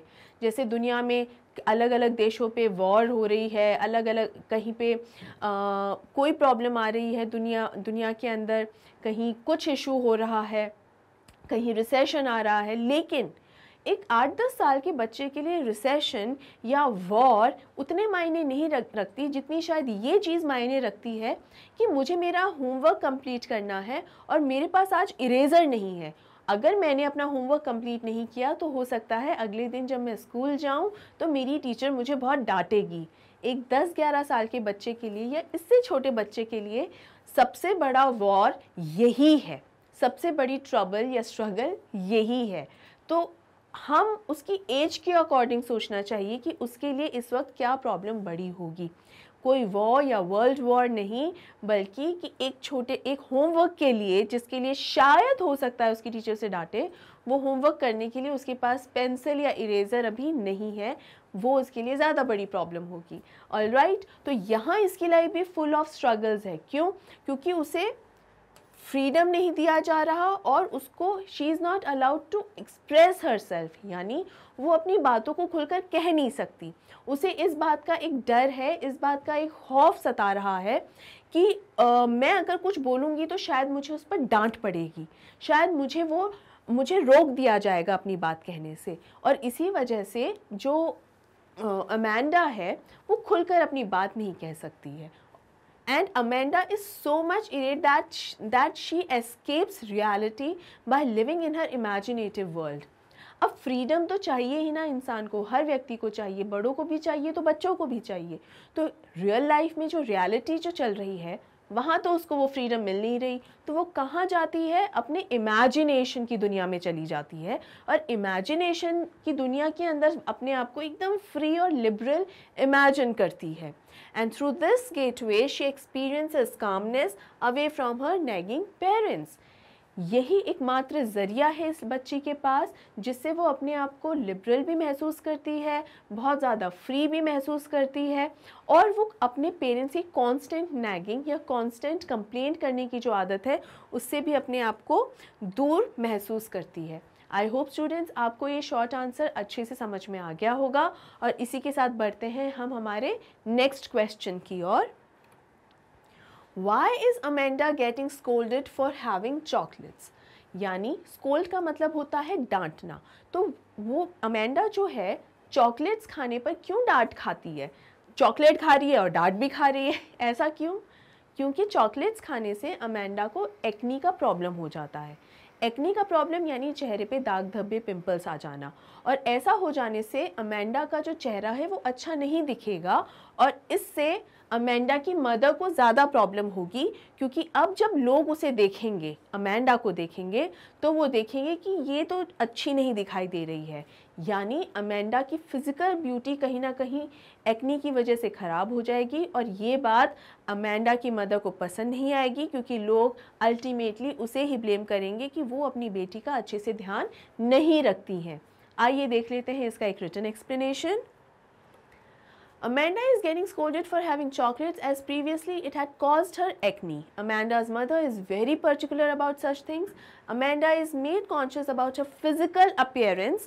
It is very sad that at such a young age Amanda is made to worry about natural experiences. इसका यही मतलब है कि अमेंडा को पहले एक्नी का प्रॉब्लम हो चुका है चॉकलेट्स की वजह से और इसीलिए अमेंडा की मदर उसको मना कर रही है। तो ऑल राइट, तो ये तो सही है कि तुम्हें प्रॉब्लम होती है, एक्ने हो जाता है तो ध्यान रखना चाहिए, लेकिन यहाँ साथ साथ फिज़िकल अपीयरेंस से भी है, जो मैंने आपको अभी भी बताया कि वो जिस तरीके से दिखाई दे रही है अमेंडा, लोग ब्लेम करेंगे अल्टीमेटली मदर को। तो यहाँ अमेंडा के मन में चल रहा है कि ये जो एक नेचुरल प्रोसेस है, पिंपल्स हो जाना या दाग धब्बे हो जाना एक बहुत ही नेचुरल चीज़ है जो ठीक भी हो जाती है, उसके लिए भी उसको पल पल इतना ज़्यादा रोका टोका जा रहा है और इसीलिए अमेंडा को ये पसंद भी नहीं आ रहा है और उसे इस बात की डांट भी खानी पड़ रही है। आई होप स्टूडेंट्स आपको इस क्वेश्चन का भी एक्सप्लेनेशन समझ में आ गया होगा। और अब बढ़ते हैं हम हमारे अगले क्वेश्चन की ओर और ये होगा हमारा क्वेश्चन नंबर 3। क्वेश्चन 3 है, How life on a tower would be different from life anywhere else for Amanda? इसका मतलब ये है कि अमेंडा टावर में रहना चाहती थी कि टावर के रूम में रहूँगी तो मैं एकदम फ्री रहूँगी, बिल्कुल लिबरल। तो इसीलिए यहाँ पूछा गया है कि अगर अमेंडा टावर में रह रही होती तो उसकी लाइफ अलग क्यों होती, कहीं पर भी वो और जाती, वो कहीं और भी इमेजिन कर सकती थी कि पैलेस हो या कोई भी ऐसी ब्यूटीफुल सी जगह हो जहाँ पर वो जाकर रह सकती है, लेकिन उसने अपने आप को टावर में ही रहना इमेजिन किया, like Rapunzel. Why so? Because जिस तरीके से रुपेंजल की लाइफ डिफरेंट थी बाकियों से, उसी तरह से अमेंडा भी चाहती थी कि उसकी जो लाइफ है वो भी बाकी लोगों से अलग हो। Now she is a child, Amanda जो है वो एक छोटी बच्ची है और ये समझना उसके लिए बहुत मुश्किल है कि टावर में रहना रुपेंजल के लिए कोई ब्लेसिंग नहीं थी, कुछ भी वो पॉजिटिव वहाँ था नहीं, लेकिन अमेंडा जितनी 10-12 साल की बच्ची के लिए समझना काफ़ी मुश्किल था और उसे लगता था कि वहाँ अगर मैं रहूँगी तो वो बहुत ही ज़्यादा इंटरेस्टिंग होगा, मज़ेदार होगा, फ़न होगा वहाँ पर, बट ऐसा रियलिटी में है नहीं। आइए देख लेते हैं इस क्वेश्चन का एक written explanation. Life on tower for Amanda would be very different from her reality. Just like Rapunzel, even she desires to live on top of a tower, away from everyday chaos. Amanda suffers due to the constant nagging from her parents. She seeks a place full of peace and serenity, where there is no one to disturb her. Hence, she wishes to live on a tower. यहाँ पे एक नया word है आप लोगों के लिए और ये वर्ड है chaos. chaos का मतलब क्या होता है? chaos का मतलब होता है कुछ भी disturbing, something disturbing. अब ये disturbing क्या होता है? जब भी कुछ मैस हो जाता है या फॉर एग्ज़ाम्पल रोड पे अगर कोई झगड़ा हो गया है थोड़ा सा तो वो केओस हो गया, किसी के आपस में मन मुटाव हो गया है, कोई प्रॉब्लम क्रिएट हो गई है तो वो एक केओस हो गया है, ठीक है, एक मसला हो गया है। हम केओस को मसला भी कह सकते हैं, मसला। अब यहाँ पर बात ये है कि अमेंडा की लाइफ में जो है वो एक मसला चल रहा है और क्या मसला है वो कि वो बहुत ही ज़्यादा डिस्टर्ब हो रही है, किससे? अपने पेरेंट्स से, क्योंकि पेरेंट्स हर वक्त उसे कुछ ना कुछ समझाते रहते हैं, सिखाते रहते हैं, कभी कुछ कहते हैं और कभी कुछ कहते हैं। इसीलिए अमेंडा के लिए एक केओस हो रहा है और इसीलिए वो चाहती है कि वो एक टावर में रहे ताकि हर किस्म के मसले से दूर हो जाए और उसको कोई भी प्रॉब्लम नहीं हो। Amanda suffers due to the constant nagging from her parents. ये हम कई बार समझ चुके हैं कि वो बहुत ज़्यादा प्रॉब्लम में थी क्योंकि उसके पेरेंट्स उसको हर वक्त समझाते रहते थे। अब समझाना तो पेरेंट्स का काम भी है, ड्यूटी भी है और रिस्पॉन्सिबिलिटी भी है। इसीलिए अमेंडा के लिए वो उसको बिल्कुल ठीक नहीं लगता था और उसे पसंद नहीं आता था। इसीलिए अमेंडा को वो बहुत ही ज़्यादा डिस्टर्बिंग लगता था and she seeks a place full of peace and serenity. Serenity word जो है वो सेरेन वर्ड से ही बना है, जो थोड़ी देर पहले ही मैंने आपको बताया था सिनोनिम्स के तौर पे। और इसका सिनोनिम हो सकता है ट्रैंक्विल और पीस भी हो सकता है, या काम, CALM, काम, रिलैक्स। जब हमने मल्टीपल चॉइस क्वेश्चंस भी किए थे तब सेरेन वर्ड आया था और वहाँ पर हमने इस वर्ड का मीनिंग भी सीखा था, और उसका जो सिनोनिम वर्ड था जो एक्सट्रैक्ट से लिया गया था वो था ट्रैंक्विल। आई होप आपको ये याद होगा। तो सेरेनिटी का मतलब यही है कामनेस या रिलैक्स्ड। तो यहाँ पर यही है कि उसे एक ऐसा वातावरण चाहिए था, ऐसा एनवायरनमेंट चाहिए था जहाँ उसे बहुत ही रिलैक्स मिले, जहाँ कोई भी उसे डिस्टर्ब करने वाला ना हो, where there is no one to disturb her, hence she wishes to live on a tower। और टावर पे चली जाएगी तो वहाँ उसको कोई डिस्टर्ब करने वाला तो होगा नहीं, और इसीलिए वो रपुंज़ल की तरह टावर में अपनी लाइफ जीना चाहती थी। चलिए बढ़ते हैं अपने अगले क्वेश्चन की ओर। Why does Amanda seem moody most of the times? Moody ये एक कैरेक्टरिस्टिक दिया गया है अमेंडा को। किसने दिया है ये कैरेक्टरिस्टिक? अमेंडा की मदर ने। वो क्या कहती हैं अमेंडा से कि तुम बहुत ही मूडी हो, और इसी वजह से अगर तुम्हें कोई देखेगा कि इतनी मूडी है तो लोग सब मुझे ही ताना देंगे और मुझसे ही कहेंगे कि मैं अपने I am not looking after my daughter very well, मैं अपनी बेटी का बहुत ज़्यादा ध्यान नहीं रखती हूँ। लेकिन ऐसा था क्यों? Why does Amanda see moody? ऐसा लगता क्यों था कि अमेंडा मूडी है? मूडी का मतलब होता है एक ऐसे मूड में होना जो अनस्टेबल हो, यानी कभी खुश कभी दुखी, हमेशा एक अपसेटिंग मूड में रहना, फिर अचानक से खुश हो जाना। एक ऐसा मूड जो स्टेबल नहीं है, स्थिर नहीं है, पर पल पल बदलता रहता है, अनस्टेबल मूड। तो ऐसा क्यों है? ऐसा इसीलिए है क्योंकि जिस तरीके की लाइफ अमेंडा जीना चाह रही है उसे वैसे लाइफ जीने को नहीं मिल रही है। वो बचपन में जिस तरीके से जी रही थी, अब चूंकि अपने बचपन से बाहर निकल रही है तो उसे उस रिस्पॉन्सिबिलिटीज़ दी जा रही हैं, बहुत सारी ड्यूटीज़ बताई जा रही हैं, अब तुम्हें ये करना है, अब तुम्हें वैसे करना है। तो हर जगह हर कदम पे उसे बहुत ज़्यादा समझाइश दी जा रही है, और वो अमेंडा को एकदम एक्सेप्ट करना थोड़ा मुश्किल है क्योंकि वो अभी भी बच्ची है, अभी भी छोटी है। बचपन से ज़रूर धीरे धीरे बाहर आ रही है, लेकिन अभी तक वो पूरी तरीके से मैच्योर हुई नहीं है। तो इसीलिए उसके लिए ये सब कुछ समझना बहुत ही मुश्किल है, और इसीलिए most of the time she seems moody. अब देख लेते हैं इसका एक written explanation. Amanda seems moody most of the time because she is trying to make an escape from her sorry reality where she is nagged most of the time। देखिए 2-3 words मैं आपको already बता चुकी हूँ जो की words हैं इस पोम में, और nagging या complain भी एक बहुत ही इम्पॉर्टेंट की वर्ड है जो मोस्ट ऑफ द क्वेश्चंस में, अधिकतर सवालों के अंदर आपको बहुत हेल्प करेगा अपने आंसर को एक्सप्लेन करने में। ये एक बहुत इंपॉर्टेंट की वर्ड है, इसे आप ध्यान रखिए और अपने क्वेश्चंस को आंसर करने में भी ये आपको बहुत मदद करेगा। It is indeed a sorry state for a small child like Amanda to bear. यानी जब उसके पेरेंट्स उसको लगातार समझा रहे हैं, कुछ ना कुछ सिखा रहे हैं, तो अमेंडा के लिए वो सिचुएशन बहुत ही ज़्यादा मुश्किल और क्रिटिकल सी हो जाती है। उसे ये समझ में नहीं आता है कि मुझे अब कैसे रिएक्ट करना चाहिए। ऑल ऑफ अ सडन में इतनी सारी चीज़ें जो कि बहुत ही सीरियस चीज़ें हैं वो मैं कैसे सीखूं? तो उसकी जो स्टेट है वो बहुत ही सॉरी स्टेट है। सॉरी स्टेट ऐसे कि ऐसी स्टेट जिस पर दया आए, दयनीय अवस्था है उसकी। ऑलराइट, तो बहुत ही सॉरी स्टेट है, और एक छोटे बच्चे के लिए इतना सब कुछ सहना या समझना आसान नहीं होता। इनफैक्ट ये सब कुछ अचानक से जब हम समझाने लग जाते हैं किसी बच्चे को तो उसके लिए वो बहुत ही कंफ्यूजिंग इशू हो जाता है, बहुत ही कंफ्यूज की स्टेट उसके लिए हो जाती है। तो इस बात का ध्यान भी रखना चाहिए पेरेंट्स को। Here the only defense against such reality is her imagination where she often escapes to। यानी यहाँ पर सिर्फ एकमात्र चीज़ जो है जो अमेंडा का बचाव करती है, यानी ये जो हर समय कुछ भी करेगी तो उस पर समझाने लग जाएंगे, कुछ भी करेगी तो उस पर रोकने टोकने लग जाएंगे, कुछ ना कुछ हर वक्त कुछ ना कुछ सिखाते हैं पेरेंट्स। ये जो सिचुएशन है, हमेशा ये सिचुएशन अमेंडा को थोड़ी सी प्रॉब्लम में रखती है।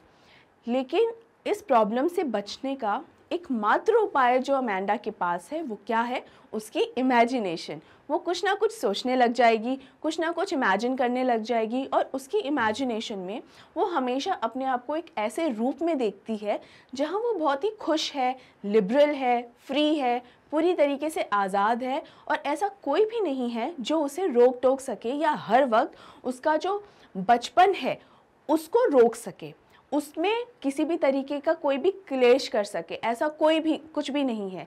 तो एक मात्र बचाव यानी डिफेंस जो है अमेंडा के लिए अवेलेबल, वो है उसकी इमेजिनेशन।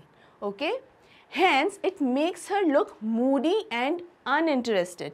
यानी जब वो इमेजिन नहीं कर रही है कुछ भी तो वो हमेशा मूडी ही लगती है, हमेशा गुस्से में या अपसेट दिखाई देती है, हमेशा उसको ऐसा लगता है कि किसी और भी चीज़ में वो कोई इंटरेस्ट नहीं ले रही है। वो सिर्फ अपने ख्यालों में जब खोई रहती है तो उसका ध्यान एकदम भटका हुआ रहता है और एकदम वो अपने सपनों में खोई हुई रहती है, और इसीलिए उसे देखकर ऐसा लगता है कि मानो उसे किसी भी चीज़ से कोई मतलब नहीं है और वो किसी भी चीज़ में किसी भी तरीके का कोई इंटरेस्ट नहीं ले रही है। आई होप स्टूडेंट्स ये क्वेश्चन का आंसर आपको अच्छे से समझ में आया होगा। बढ़ते हैं अपने अगले क्वेश्चन की ओर। Why does Amanda wish to be a mermaid, an orphan or Rapunzel?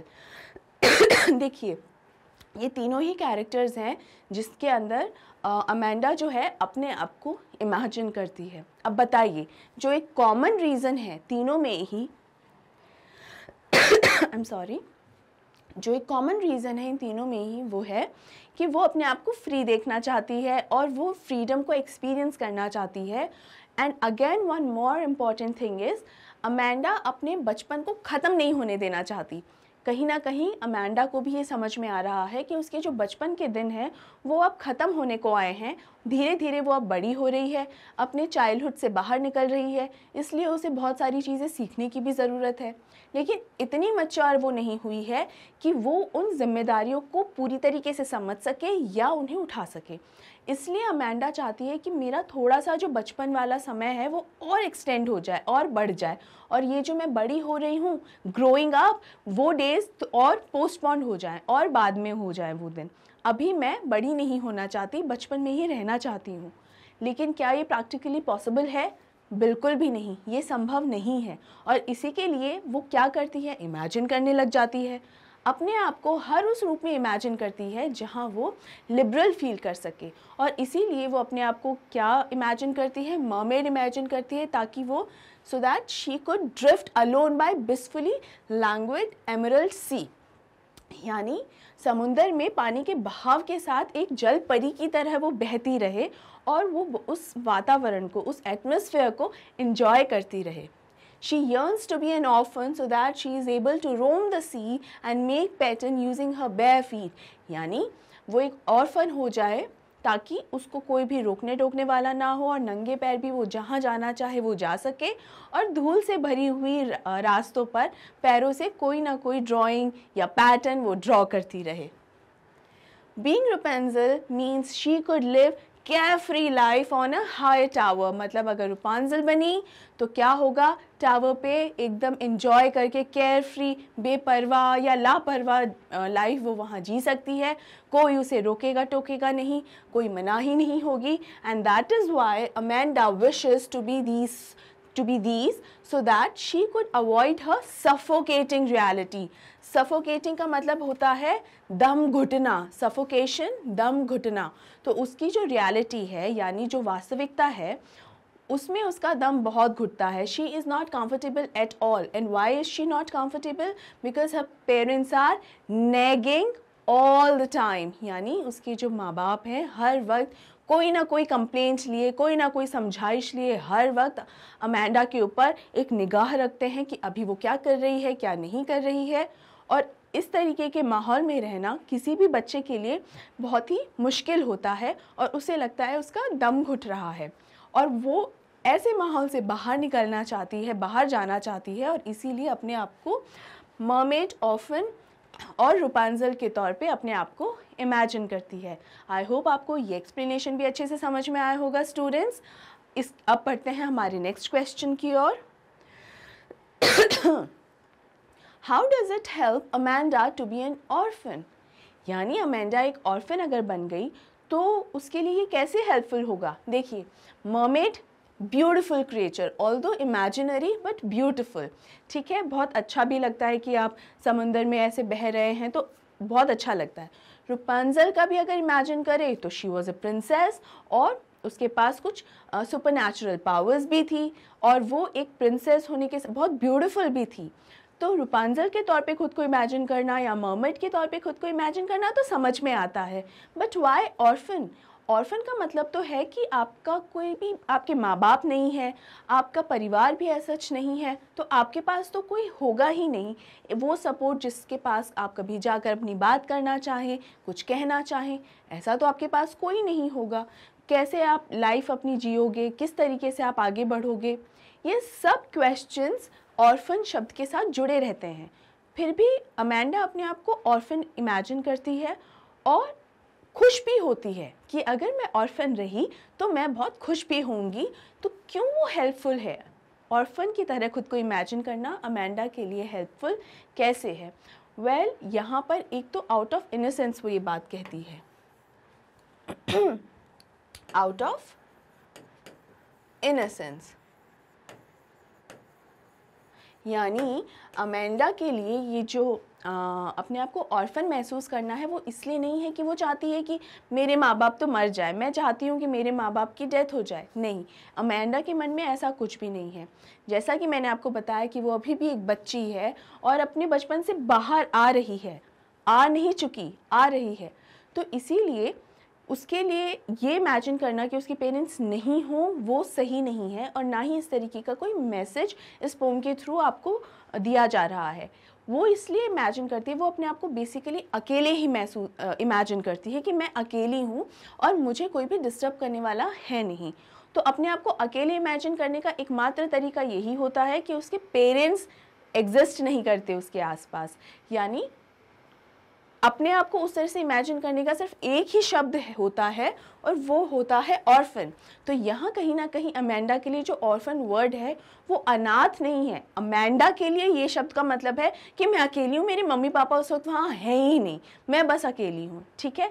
तो वो नहीं चाहती कि उसके माँ बाप के साथ कुछ भी ऐसा वैसी बात हो जाए, नो। रीज़न क्यों है उसका इस तरह से इमेजिन करने का?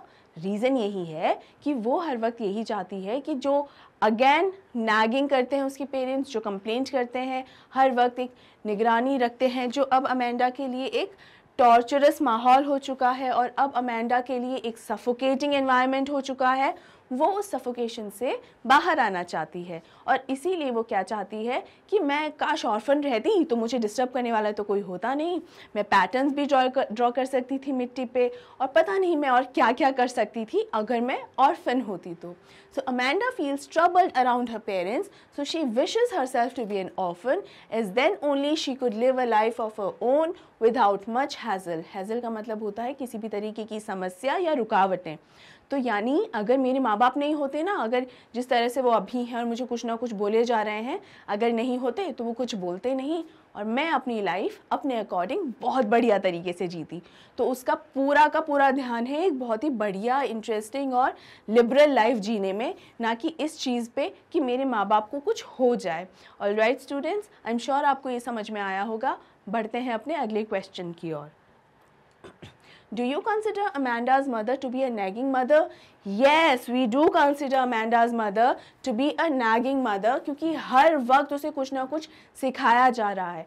देखिए students, it is very important कि हमारे पेरेंट्स जो हमें सिखाते हैं वो सिखाना बहुत ज़रूरी है, लेकिन लगातार बिना रुके, बिना कोई स्टॉप, बिना किसी कॉमा के, बिना किसी फुल स्टॉप के हर वक्त सिखाते रहना ठीक नहीं है। क्योंकि एक बच्चे के सीखने की भी क्षमता होती है, एक एक लिमिट होती है, हर वक्त वो सीख नहीं सकता, वो एंजॉय भी करना चाहता है, खेलना भी चाहता है, तो धीरे धीरे उसे समझाने की ज़रूरत होती है पेशेंस के साथ। लेकिन यहाँ अमेंडा की मदर का जो तरीका है सिखाने का, it is not good at all, it is not correct at all, बिल्कुल भी सही तरीका नहीं है। और इसीलिए अमेंडा की मदर एक तरीके से एक नैगिंग मदर हो गई, ना कि एक मैच्योर मदर। यानी हर वक्त एक ऐसी मदर वो हो गई है जो हर वक्त शिकायत करती रहती है, ना कि समझाती रहती है। तो यही कारण है कि अमेंडा की जो भी वो सिखा रही है अमेंडा की मदर, वो पॉजिटिव ना आके काफ़ी हद तक नेगेटिव होता जा रहा है। देख लेते हैं इसका written explanation. Amanda's mother is indeed a nagging mother. Indeed का मतलब है कि कोई शक ही नहीं है, डेफिनेटली ये तो 100%, हाँ भाई वो तो एक नेगिंग मदर ही है। She is all about instructions and finding faults. हर वक्त कोई ना कोई इंस्ट्रक्शन देती रहेगी, कोई ना कोई समझाइश देती रहेगी, या कमियां निकालती रहेगी। फॉल्ट्स का मतलब है कमियां, तो या फिर कमियां निकालती रहेगी। No doubt it is her responsibility to instill good values into her daughter, but not at the cost of her child's happiness. यहाँ पर यही मतलब है कि इस बात में तो कोई शक नहीं है कि हर पेरेंट चाहेगा कि उसके बच्चे में अच्छी वैल्यूज़ हों, गुड वैल्यूज़ हों। गुड वैल्यूज़ का मतलब होता है अच्छे मैनर्स, संस्कार देना, वैल्यूज़ सिखाना, बहुत चीज़ें समझाना, बच्चे को समझदार बनाना। ये सब पेरेंट्स की रिस्पॉन्सिबिलिटी है, ड्यूटी है कि वो सब अपने बच्चे में ये सारे गुण डालें, ये क्वालिटीज़ उसमें डेवलप करें।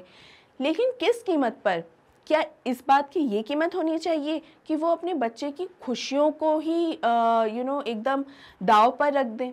यानी अपने बच्चे की खुशियों की कीमत पर वो ये सब गुड वैल्यूज सिखाना चाहते हैं? जी नहीं, वो बिल्कुल ठीक नहीं है। बच्चे की खुशी सबसे इम्पॉर्टेंट होनी चाहिए। और इसका ये मतलब भी नहीं है कि बच्चे की खुशी है तो हम उसे कुछ सिखाएं ही नहीं। जी नहीं, ऐसा नहीं है, सिखाना चाहिए, लेकिन ये समझना चाहिए कि वो उसकी उम्र क्या है और वो इस उम्र में इस समय पर कितना सीखने में सक्षम है, और उसी आधार पे उसे चीज़ें सिखानी चाहिए। One should know how to strike a balance between maintaining responsibilities and taking good care.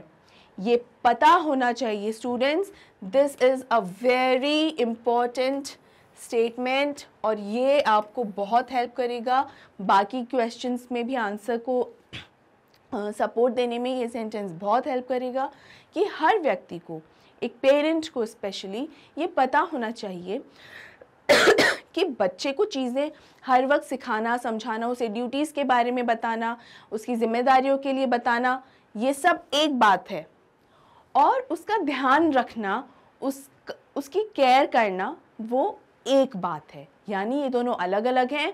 कभी भी इन दोनों को पेरेंट्स को मिलाना नहीं चाहिए कि हम तुम्हें इसलिए इतना समझा रहे हैं, बता रहे हैं क्योंकि हम तुम्हारी परवाह करते हैं। नहीं, जहाँ परवाह होती है वहाँ समझाइश का तरीका भी सही होना चाहिए, और वहाँ समझाइश का जो अमाउंट है वो भी हिसाब से होना चाहिए। इतना ज़्यादा समझाइश नहीं होनी चाहिए, जैसे हम कहते हैं कि शेर के घड़े में सवा शेर नहीं आता। इसका ये भी मतलब है कि जितना अमाउंट किसी जगह आ सकता है उतना ही अमाउंट वहाँ डालना चाहिए। उससे ज़्यादा की स्पेस है नहीं तो बाकी का अमाउंट वेस्ट ही हो जाएगा। तो इसीलिए हमें हमेशा ये समझना चाहिए कि ध्यान रखना और परवाह करना एक तरफ होता है, और हर वक्त समझाते रहना, शिकायतें करना एक और ही बात है। आई होप स्टूडेंट्स आपको ये क्वेश्चन का आंसर भी अच्छे से समझ में आ गया होगा। अब देखते हैं अपना अगला question. Is Amanda eight fault at all? क्या अमेंडा की यहाँ कोई गलती है? वेल, परफेक्ट कौन हो सकता है? कोई भी नहीं। ये ऑलमोस्ट इम्पॉसिबल है कि कोई भी व्यक्ति किसी भी एज में एकदम परफेक्ट हो। लेकिन यहाँ क्या अमेंडा की कोई गलती है? हाँ, वो छोटी है, बहुत सारी चीज़ों की उसको समझ नहीं है, बहुत सारी चीज़ें हैं जिसके बारे में उसे अभी पता नहीं है। जैसे जैसे उम्र बढ़ेगी उसे चीज़ों के बारे में पता चलता जाएगा।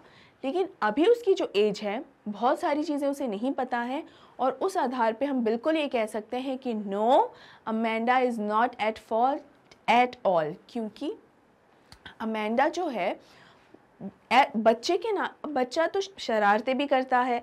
बच्चा जो चॉकलेट्स खाने का जो मन होता है, हम जानते हैं उसके दांत भी कई बार बहुत ख़राब हो जाते हैं बच्चों के जब बहुत चॉकलेट खाते हैं, लेकिन वो बच्चा है, वो ये हरकत करेगा, रोकना हमारा काम है, पेरेंट्स का काम है रोकना, तो सही तरीके से रोकना भी चाहिए। लेकिन एक छोटे से बच्चे से एक इतना मैच्योर पेरेंट जब शिकायत करके उसे रोकता है तो वो बहुत ही गलत अप्रोच होती है। अगर आपको उसे रोकना है तो आपको एक सही तरीका अपनाना होगा, शिकायतों का तरीका अपनाना बिल्कुल भी ठीक नहीं है। अब देख लेते हैं इसका एक रिटन एक्सप्लेनेशन।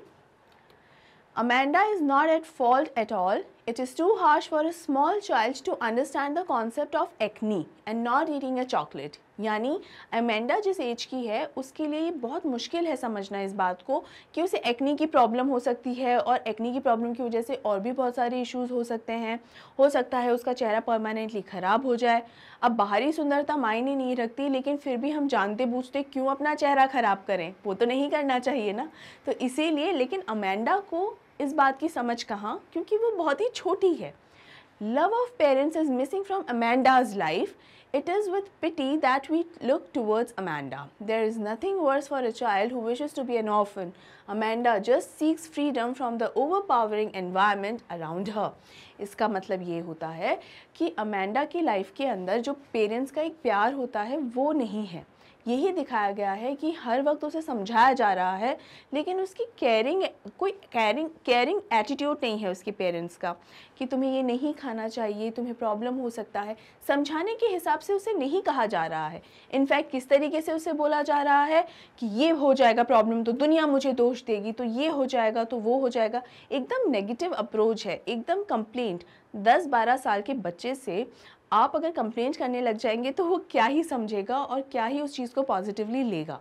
यही यहाँ बताया जा रहा है कि अमेंडा की लाइफ से उसके पेरेंट्स की तरफ से जो प्यार उसे मिलना चाहिए था वो नहीं है। और इससे बुरा क्या हो सकता है कि इस वजह से अमेंडा ने अपने आप को एक ऑर्फन तक महसूस कर लिया, ये तक इमेजिन कर लिया कि काश वो एक अनाथ होती तो शायद लाइफ बेहतर होती।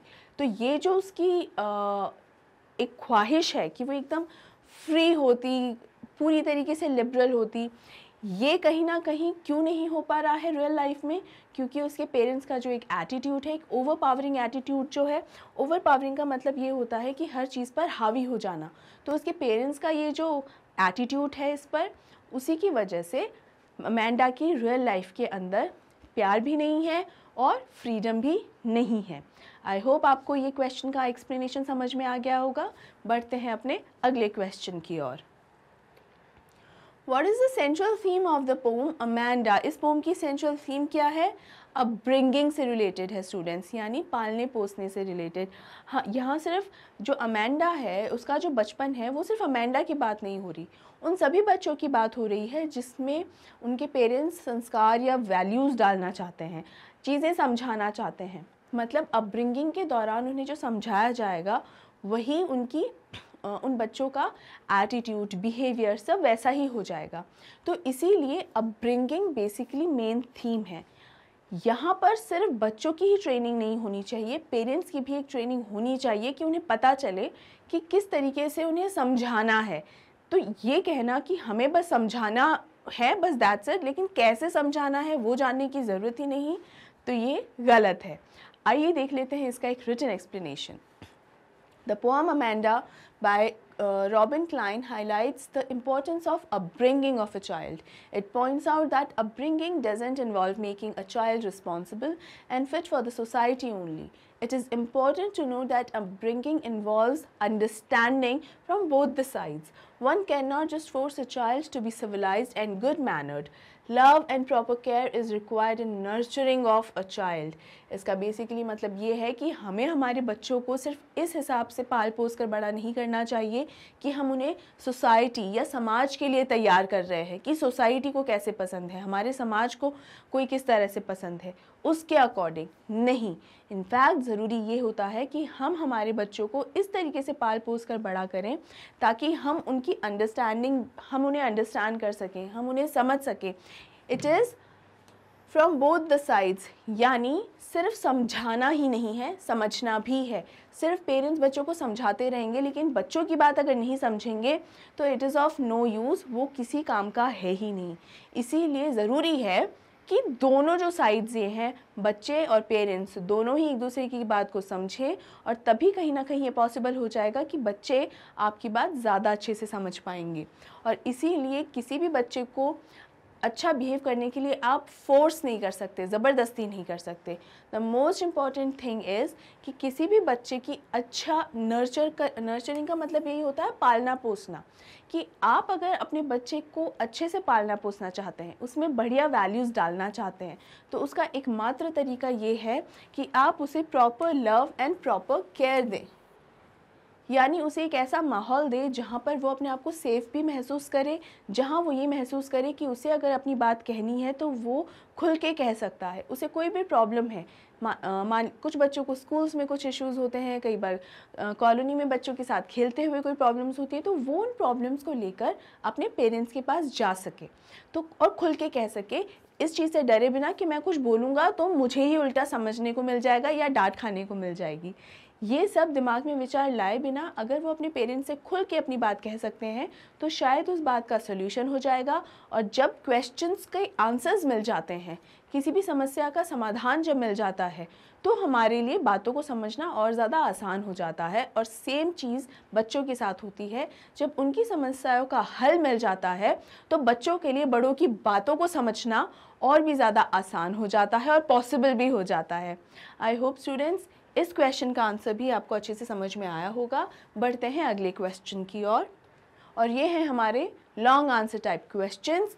इन क्वेश्चंस के आंसर्स हम इसके रिटन एक्सप्लेनेशंस के थ्रू ही बस पढ़ेंगे।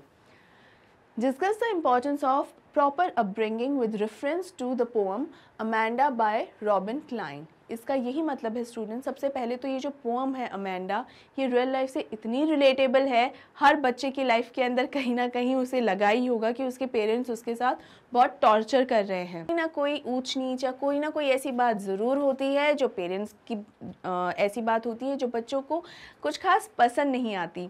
अमेंडा जो ये पोएम है उसमें भी यही दिखाया गया है कहीं ना कहीं कि उसे एक ऐसा माहौल नहीं मिल पा रहा है उसके पेरेंट्स की तरफ से जहां वो कंफर्टेबल फील करे, और कहीं ना कहीं इसीलिए वो अपने आप को एक ऑर्फन तक इमेजिन कर लेती है। आइए अब समझते हैं इस आंसर को इसके रिटन एक्सप्लेनेशन के through. Upbringing plays an essential role in personality development of an adult. Whenever we wish to admire or criticize someone, we question the upbringing of that person. Robin Klein's poem Amanda highlights the tension in the proper upbringing of a child. अब देखिए, ये बहुत ज़रूरी है कि हम किसी भी सिचुएशन के साथ किस तरीके से डील करते हैं, किसी भी सिचुएशन में किस तरीके से रिएक्ट करते हैं, या किसी भी सिचुएशन को किस तरीके से हैंडल करते हैं। एक हमारी जो अपब्रिंगिंग होती है बहुत ज़्यादा मेजर रोल उसके अंदर प्ले करती है। कई बार हम सोचते हैं कि हम लड़ ले झगड़ लेंगे, हम जीत जाएंगे, और फिर हमें एक अलग ही सेंस ऑफ सेटिस्फैक्शन मिलता है कि देखा हमने उसे हरा दिया। But this is not the correct way of dealing.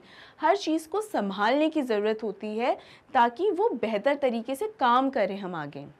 Alright, किसी चीज़ को ख़राब करना बहुत आसान है, लेकिन उसे संभालना और उसे सुधारना बहुत मुश्किल। उसी तरीके से हमेशा लड़ाई झगड़ा ही नहीं, हम किसी भी इंसान को रिएक्ट कैसे करते हैं, या इमेजिन करें कि हम हमारे फ्रेंड्स के साथ ही किस तरीके से डील करते हैं, बहुत मायने रखता है। और हमारा जो अपब्रिंगिंग है वो बहुत बड़ा एक मेजर रोल प्ले करता है कि किस तरीके का हमारा रवैया है और किस तरीके से हम किसी के भी साथ, चाहे फ्रेंड हो या अननोन, कि उसके साथ हम इंटरैक्ट किस तरीके से करते हैं, बात किस तरीके से करते हैं। तो हमारे अपब्रिंगिंग पे सबसे पहले क्वेश्चन उठाया जाता है कि आप कैसे फैमिली से हो, क्या आपके पेरेंट्स ने आपको कुछ सिखाया नहीं?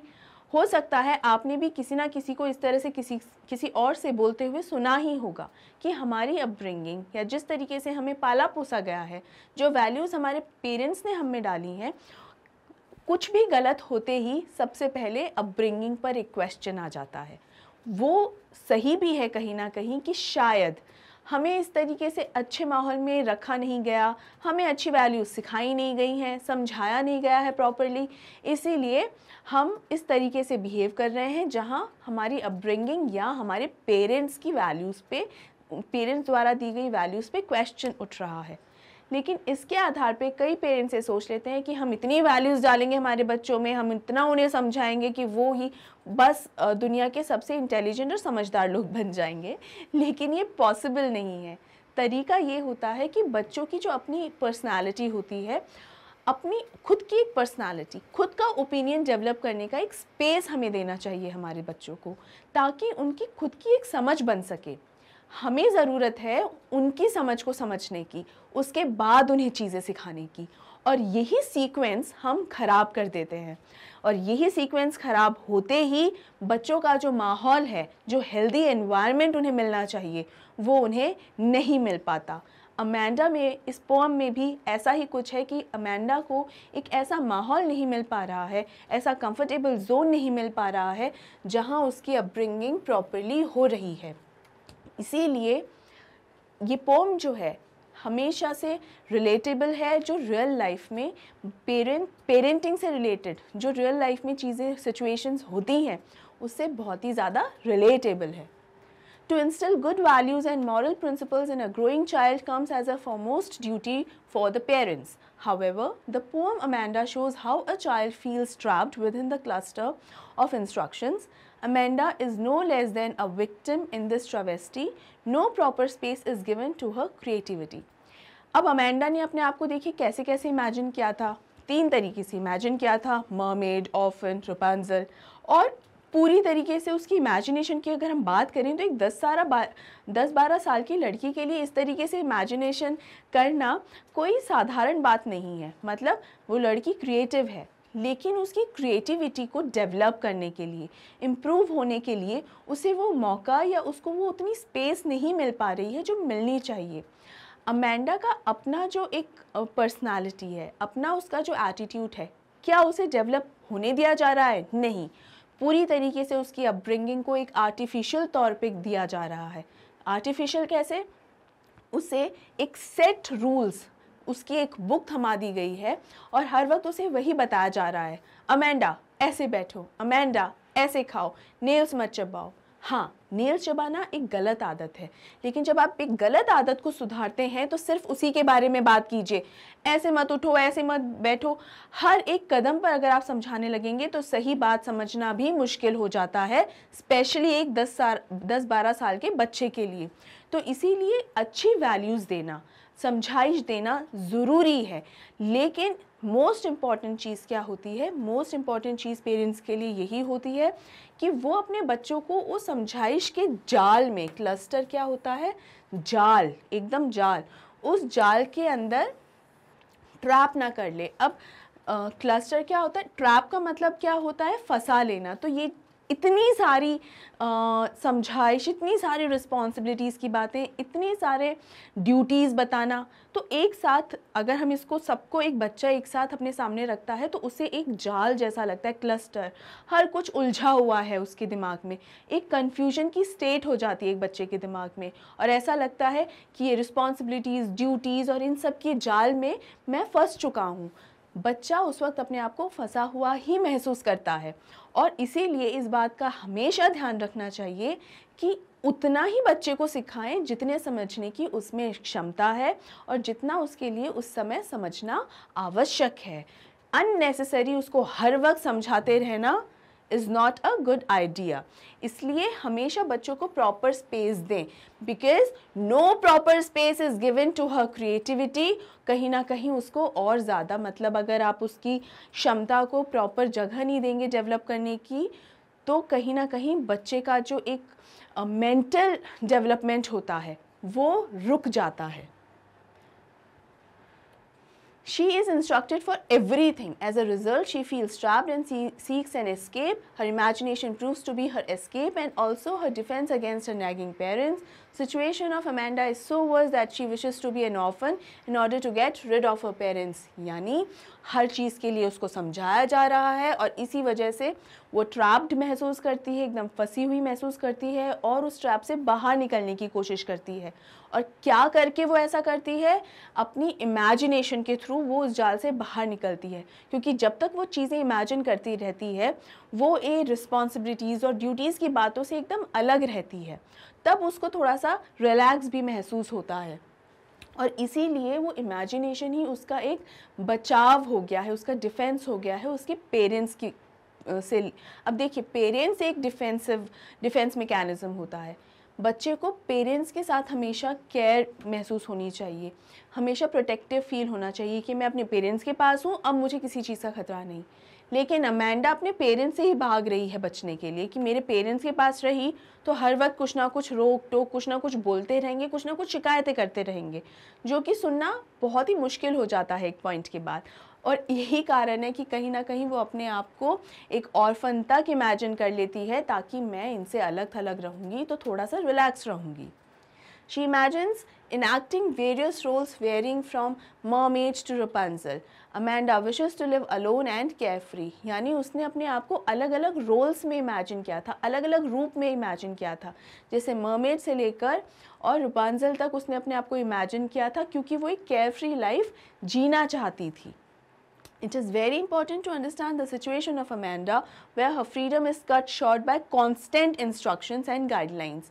यानी उसका जो बचपन है, बचपन ऐसा नहीं है कि एक सेकंड में ख़त्म हो गया कि हाँ आज इस तारीख तक, इस समय तक तुम्हारा बचपन था, इसके जस्ट बाद अगले ही पल से अब तुम बड़ी हो जाओगी। ऐसा नहीं होता। ये एक एज होती है, एक उम्र होती है जहाँ से एक फ़ेज़ है, जहाँ से धीरे धीरे आप बाहर आते हो और दूसरे एज में या धीरे धीरे आप मैच्योर बनते हो। एक ही सेकंड में ऐसा नहीं होता कि एक ही सेकंड में आप मैच्योर हो गए।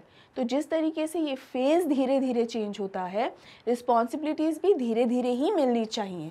लेकिन यहाँ पर अमेंडा के साथ क्या हो रहा है, जैसे ही वो धीरे धीरे बड़ी हो रही है, एक झटके में उसकी फ्रीडम को ऐसा कर दे, कट शॉर्ट का मतलब है कि एकदम बंद ही कर दिया गया है कि अब तुम्हें ये सब फ्रीडम नहीं मिलेगी, अब तुम्हें इन चीज़ों की आज़ादी नहीं है कि अगर तुम्हारा रूम गंदा है तो बस गंदा ही पड़ा रहेगा। इन अ सेकेंड इस तरीके का चेंज हो जाना, ओवरनाइट ऐसा बदलाव हो जाना किसी के लिए भी एक्सेप्ट करना संभव नहीं है। और जो कांस्टेंट इंस्ट्रक्शंस है ना, लगातार कोई इंस्ट्रक्शंस देते रहना, गाइडलाइंस देते रहना, हर वक्त बताते रहना, बहुत ही मुश्किल हो रहा है अमेंडा के लिए समझना। Proper balance should be maintained when dealing with such delicate issues. Love and care should always be part of this two-way transaction. इसका यही मतलब है कि ये जो समझाने का और केयर करने का जो तरीका होता है पेरेंट्स का, तो समझाइश और केयर ये बैलेंस्ड फॉर्म में होना चाहिए। ये तुला के दो भाग है। ऐसा नहीं होता कि आप समझाने वाला पलड़ा भारी रखेंगे और लव और केयर का हल्का, नहीं, ये दोनों ही पलड़े आपको बराबर रखने पड़ेंगे। आपको एक बैलेंस ढूंढना पड़ेगा, समझना पड़ेगा और इन दोनों के साथ बराबर मात्रा में ही आपको अपने बच्चे के साथ डील करना पड़ेगा। तो इसीलिए स्टूडेंट्स इस चीज़ को समझना ज़रूरी है कि how important this balance is. I hope आपको ये एक्सप्लेनेशन अच्छे से समझ में आया होगा। हमारा अगला क्वेश्चन है, how does Amanda tackle the nagging nature of her parents? Explain with examples from the poem. What values does it portray about Amanda? यहाँ पर अगर हम कहें तो ऑलमोस्ट समरी जैसा हो जाएगा इस पोएम का कि किस तरीके से अमेंडा इमेजिन करती है अपने आप को, अपने पेरेंट्स का जो एटीट्यूड है उसे हैंडल कैसे करती है, कैसे टैकल करती है। तो एग्जाम्पल्स देने हैं आपको और कुछ वैल्यूज़ भी बतानी है कि अमेंडा में क्या वैल्यूज़ हैं। So Amanda is a small girl who is termed as moody. अब अमेंडा को क्या कहा गया है? Moody. For her careless behaviour, एकदम केयरलेस एटीट्यूड है उसका, ज़्यादा परवाह नहीं करती क्योंकि छोटी सी बच्ची है। But it is very surprising to know that this is her defense mechanism to shield against her nagging parents. यानी वो अपने पेरेंट्स को इग्नोर नहीं करती है बल्कि अपने आप को उनके बर्ताव से बचाती है। किस तरह से बचाती है? चीज़ें इमेजिन करके। कभी अपने आप को मरमेड इमेजिन करेगी, ऑर्फन इमेजिन करेगी और कभी रपुंज़ल इमेजिन करेगी। इस तरीके से वो कहीं ना कहीं अपने आप को बचाती है कि उसके पेरेंट्स जिस तरीके से उसके साथ व्यवहार कर रहे हैं, तो वो मूडी नहीं है, बस अपने आप को बचाने की कोशिश कर रही है। So Amanda is getting instructions from her parents which become too much to handle for the small girl and she is told not to eat her nails and sit in proper position. Amanda's response to it is her work of imagination where she is a mermaid drifting effortlessly by the languid river. इसका यही मतलब है कि Amanda को हर वक्त जो रोका टोका जा रहा है कि अपने नेल्स मत खाओ, तरीके से बैठो, ऐसे करो, तो ये उसके लिए सुनना इतना ज़्यादा भारी हो गया। एक आधी चीज़ सिखाती तो शायद अमेंडा सीख लेती, लेकिन इतने सारे इंस्ट्रक्शंस एक साथ आ गए उसके लिए, तो उसके लिए समझना बहुत मुश्किल हो रहा है। और इसीलिए वो अपने आप को एक मरमेड की तरह इमेजिन करती है, जहाँ पर वो एकदम अपने आप को केयर फ्री फील करे। Further, she is asked about cleaning her room and finishing her homework, to which she reacts being an orphan, roaming in the street and making patterns with her bare feet. यहाँ पर Amanda अपने आप को एक orphan की तरह imagine करने लगती है, क्योंकि नेक्स्ट स्टेंजा में ही इसकी जो मदर है वो उसको फिर से क्या क्या इंस्ट्रक्शंस देने लग जाती है। होमवर्क नहीं किया, अपना रूम क्लीन नहीं किया, इनफैक्ट शूज़ के लिए भी बोलती है।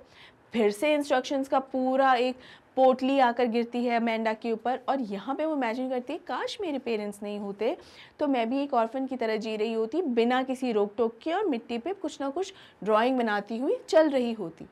Amanda then faces the heat for eating a chocolate. यहाँ heat for eating a chocolate मतलब है गुस्सा, कि mother is getting now angry. तो वो गुस्सा जो है वो एक्सप्लेन किया गया है हीट वर्ड से। Which had once caused her acne. अब कभी उसे एक्नी का प्रॉब्लम हुआ होगा चॉकलेट्स की वजह से, इसलिए अब जब दोबारा अमेंडा चॉकलेट खा रही है तो उसे फिर से उसकी मदर की डांट सुननी पड़ रही है। And she takes the form of Rapunzel and wishes to live on top of a tower away from everyone in her imagination. यहाँ वो अपने आप को Rapunzel की तरह इमेजिन करती है कि मैं तो बस उस टावर में जाके रहने लग जाऊँ ताकि कोई मुझ तक पहुँच ही ना पाए और किसी भी तरीके की रोक टोक हो ही ना पाए। Now, Amanda's parents are upset over her behavior and casualness, but she stays in her own world. यहाँ पर अमेंडा के पेरेंट्स को क्या इशू हो रहा है, वो सोच रहे हैं कि अमेंडा का जो बिहेवियर है वो बहुत ही ज़्यादा केयरलेस है, बहुत ही ज़्यादा कैजुअल है। कैजुअल बिहेवियर होने का मतलब है किसी भी चीज़ को सीरियसली नहीं लेना, या किसी भी चीज़ को कोई भी इम्पोर्टेंस नहीं देना कि ये बिल्कुल हाँ ठीक है होगा, कोई एक इम्पॉर्टेंट चीज़ को भी कोई भाव नहीं देना, उससे सीरियसली नहीं लेना। और इसी बात से अमेंडा के पेरेंट्स काफ़ी परेशान भी हैं। But she stays in her own world. All these portray Amanda in a positive light while her parents in a negative light. We as readers feel very sorry for a child like Amanda. इसका ये मतलब है कि parents का सिखाना समझाना फिर से मैं कहूँगी गलत नहीं होता, लेकिन अमेंडा के पेरेंट्स जो हैं किसी तरीके का कोई ब्रेक नहीं आने दे रहे हैं, किसी तरीके का कोई गैप ही नहीं है उनकी दो समझाइश में। लगातार समझा रहे हैं, लगातार उसको कंप्लेंट कर रहे हैं, कुछ ना कुछ लगातार होता ही जा रहा है। और इसकी वजह से इसके पेरेंट्स कहीं ना कहीं एक नेगेटिव फ्रेम में आते हैं। वहीं जो अमेंडा है वो ना कुछ बोल रही है ना कुछ कह रही है, वो सिर्फ अपनी इमेजिनेशन की दुनिया के अंदर खोई हुई है और अपने आप को इमेजिन कर रही है कि मैं ऐसा क्या करूं ताकि मुझे मेरी इमेजिनेशन में, मेरे ख्यालों में या मेरी दुनिया में डिस्टर्बेंस ना हो। और यही है उसे एक पॉजिटिव लाइट के अंदर वो दिखाया जा रहा है। आई होप आपको ये क्वेश्चन का एक्सप्लेनेशन अच्छे से समझ में आया होगा। बढ़ते हैं अपने अगले क्वेश्चन की ओर। State the key points in the poem Amanda. What do you learn from it? यानी अगेन यहाँ से हम कह सकते हैं कि आपसे कुछ थीम या मैसेज क्या है इस पोएम से, या क्या मेन आइडिया है इस पोएम का, वो पूछा गया है और आपको इससे क्या सीखने को मिलता है। So every child is special in itself and it requires a great deal of patience and love to make them understand this. Parents should give proper space to children as they learn through experiences as well. Children do tend to learn certain bad habits. To undo that requires great level of understanding and right approach. One cannot teach their child everything in one day and expect them to behave properly henceforth. It is natural for a child like Amanda to seek freedom at her place. To curb that freedom means to make her angry and moody. इसका basically मतलब यही है students की, अगर हम students को या बच्चों को समझाना चाहते हैं तो पेरेंट्स के लिए ये अंडरस्टैंड करना बहुत ज़रूरी है कि उन बच्चों की एज इस वक्त क्या है। बच्चे एक्सपीरियंसेस के थ्रू भी सीखते हैं और वो एक्सपीरियंसेस बच्चों को होने देने भी चाहिए। 100% चीज़ें तो नहीं हो सकती, लेकिन कुछ चीज़ें जो हैं वो जब एक्सपीरियंस करेंगे बच्चे तभी समझेंगे। इसीलिए इट्स वेरी इंपॉर्टेंट कि आप पेशेंस यानी सब्र के साथ और बहुत ही प्यार और बहुत ही केयर के साथ अपने बच्चों को समझाएं ताकि वो समझ सके, तभी वो अंडरस्टैंड कर सकते हैं। बच्चे जो होते हैं, जो children, they do tend to learn certain bad habits.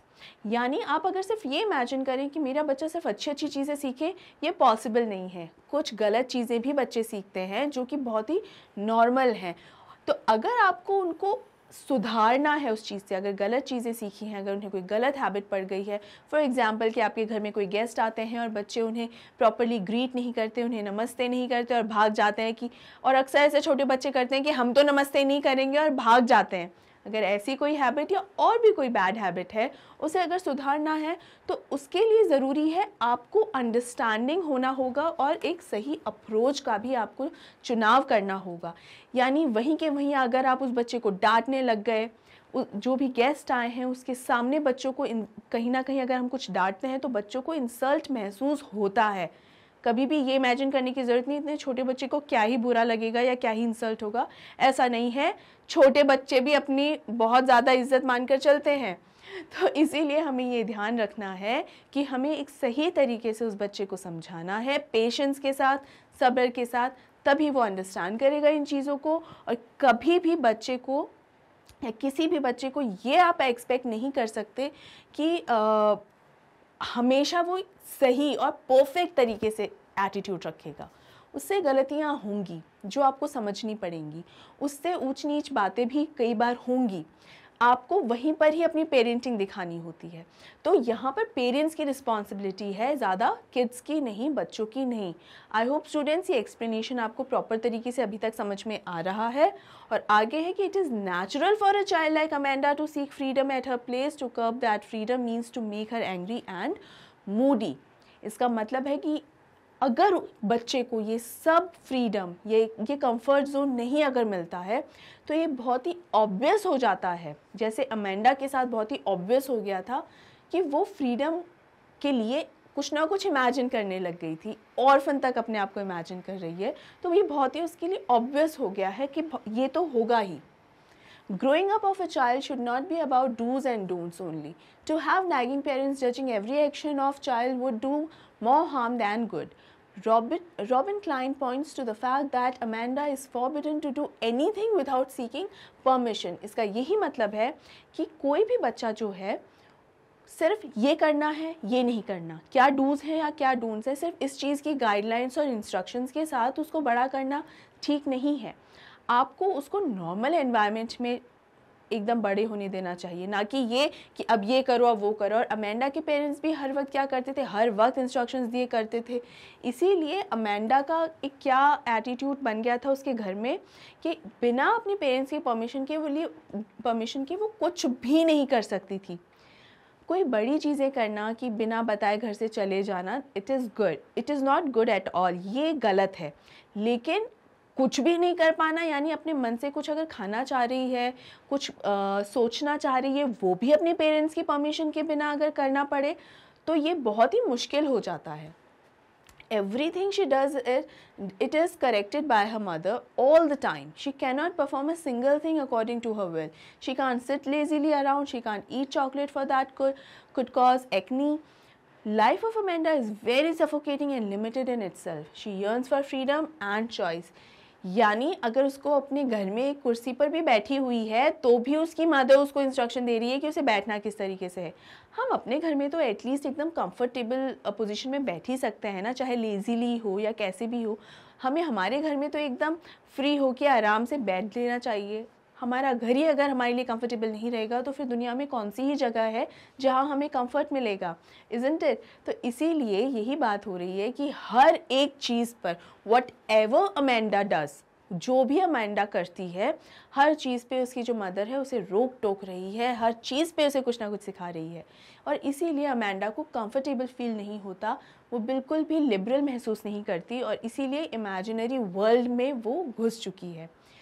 हर बच्चे को भी ये इतनी फ्रीडम और इतनी लिबर्टी तो एटलीस्ट मिलनी ही चाहिए कि एटलीस्ट वो अपने घर पे आराम से बैठ सके बिना किसी इंस्ट्रक्शन के, बिना किसी रोक टोक के। Her mother doesn't understand the fact that Amanda is innocent and naive. Naive का मतलब होता है एकदम मासूम और जिसे कुछ बहुत ज़्यादा पता ना हो, बहुत ही ज़्यादा भोला। She is too small to understand the benefits of advice. only thing that matters to Amanda's mother is what society will make of Amanda. We witness miserable failure of parents when Amanda wishes to be an orphan so that she could be free. अब यहाँ इसका मतलब यही है कि Amanda की जो mother है वो बिल्कुल उसे समझ नहीं रही है कि अमेंडा की जो अभी एज है वो बहुत ही इनोसेंट है, बहुत मासूम है, बहुत भोली है। उसके लिए बहुत सारी चीज़ें समझना संभव है ही नहीं, बहुत मुश्किल है। सिर्फ एक चीज़ जो अमेंडा की मदर के दिमाग में यहाँ है कि सोसाइटी अमेंडा के बारे में क्या सोचेगी, समाज अमेंडा के बारे में क्या सोचेगा कि अगर अमेंडा ने ऐसे नहीं किया तो शायद उसके लिए गलत ओपिनियन बना लेंगे या उसको लेज़ी समझ लेंगे, केयरलेस समझ लेंगे। तो अमेंडा के मदर के दिमाग में सिर्फ यही है कि बाकी लोग उसके लिए क्या बोलेंगे। वो ये नहीं समझ पा रही हैं कि उनकी खुद की बेटी, उनकी जो डॉटर है, उसके लिए अभी क्या ज़रूरी है और क्या बेहतर है।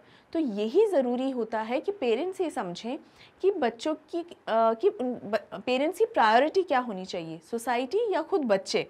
तो यही जो है अमेंडा की मदर जो है वो सोसाइटी पर ज़्यादा ध्यान दे रही है और इसीलिए हम देख पा रहे हैं कि it is a miserable failure of parents.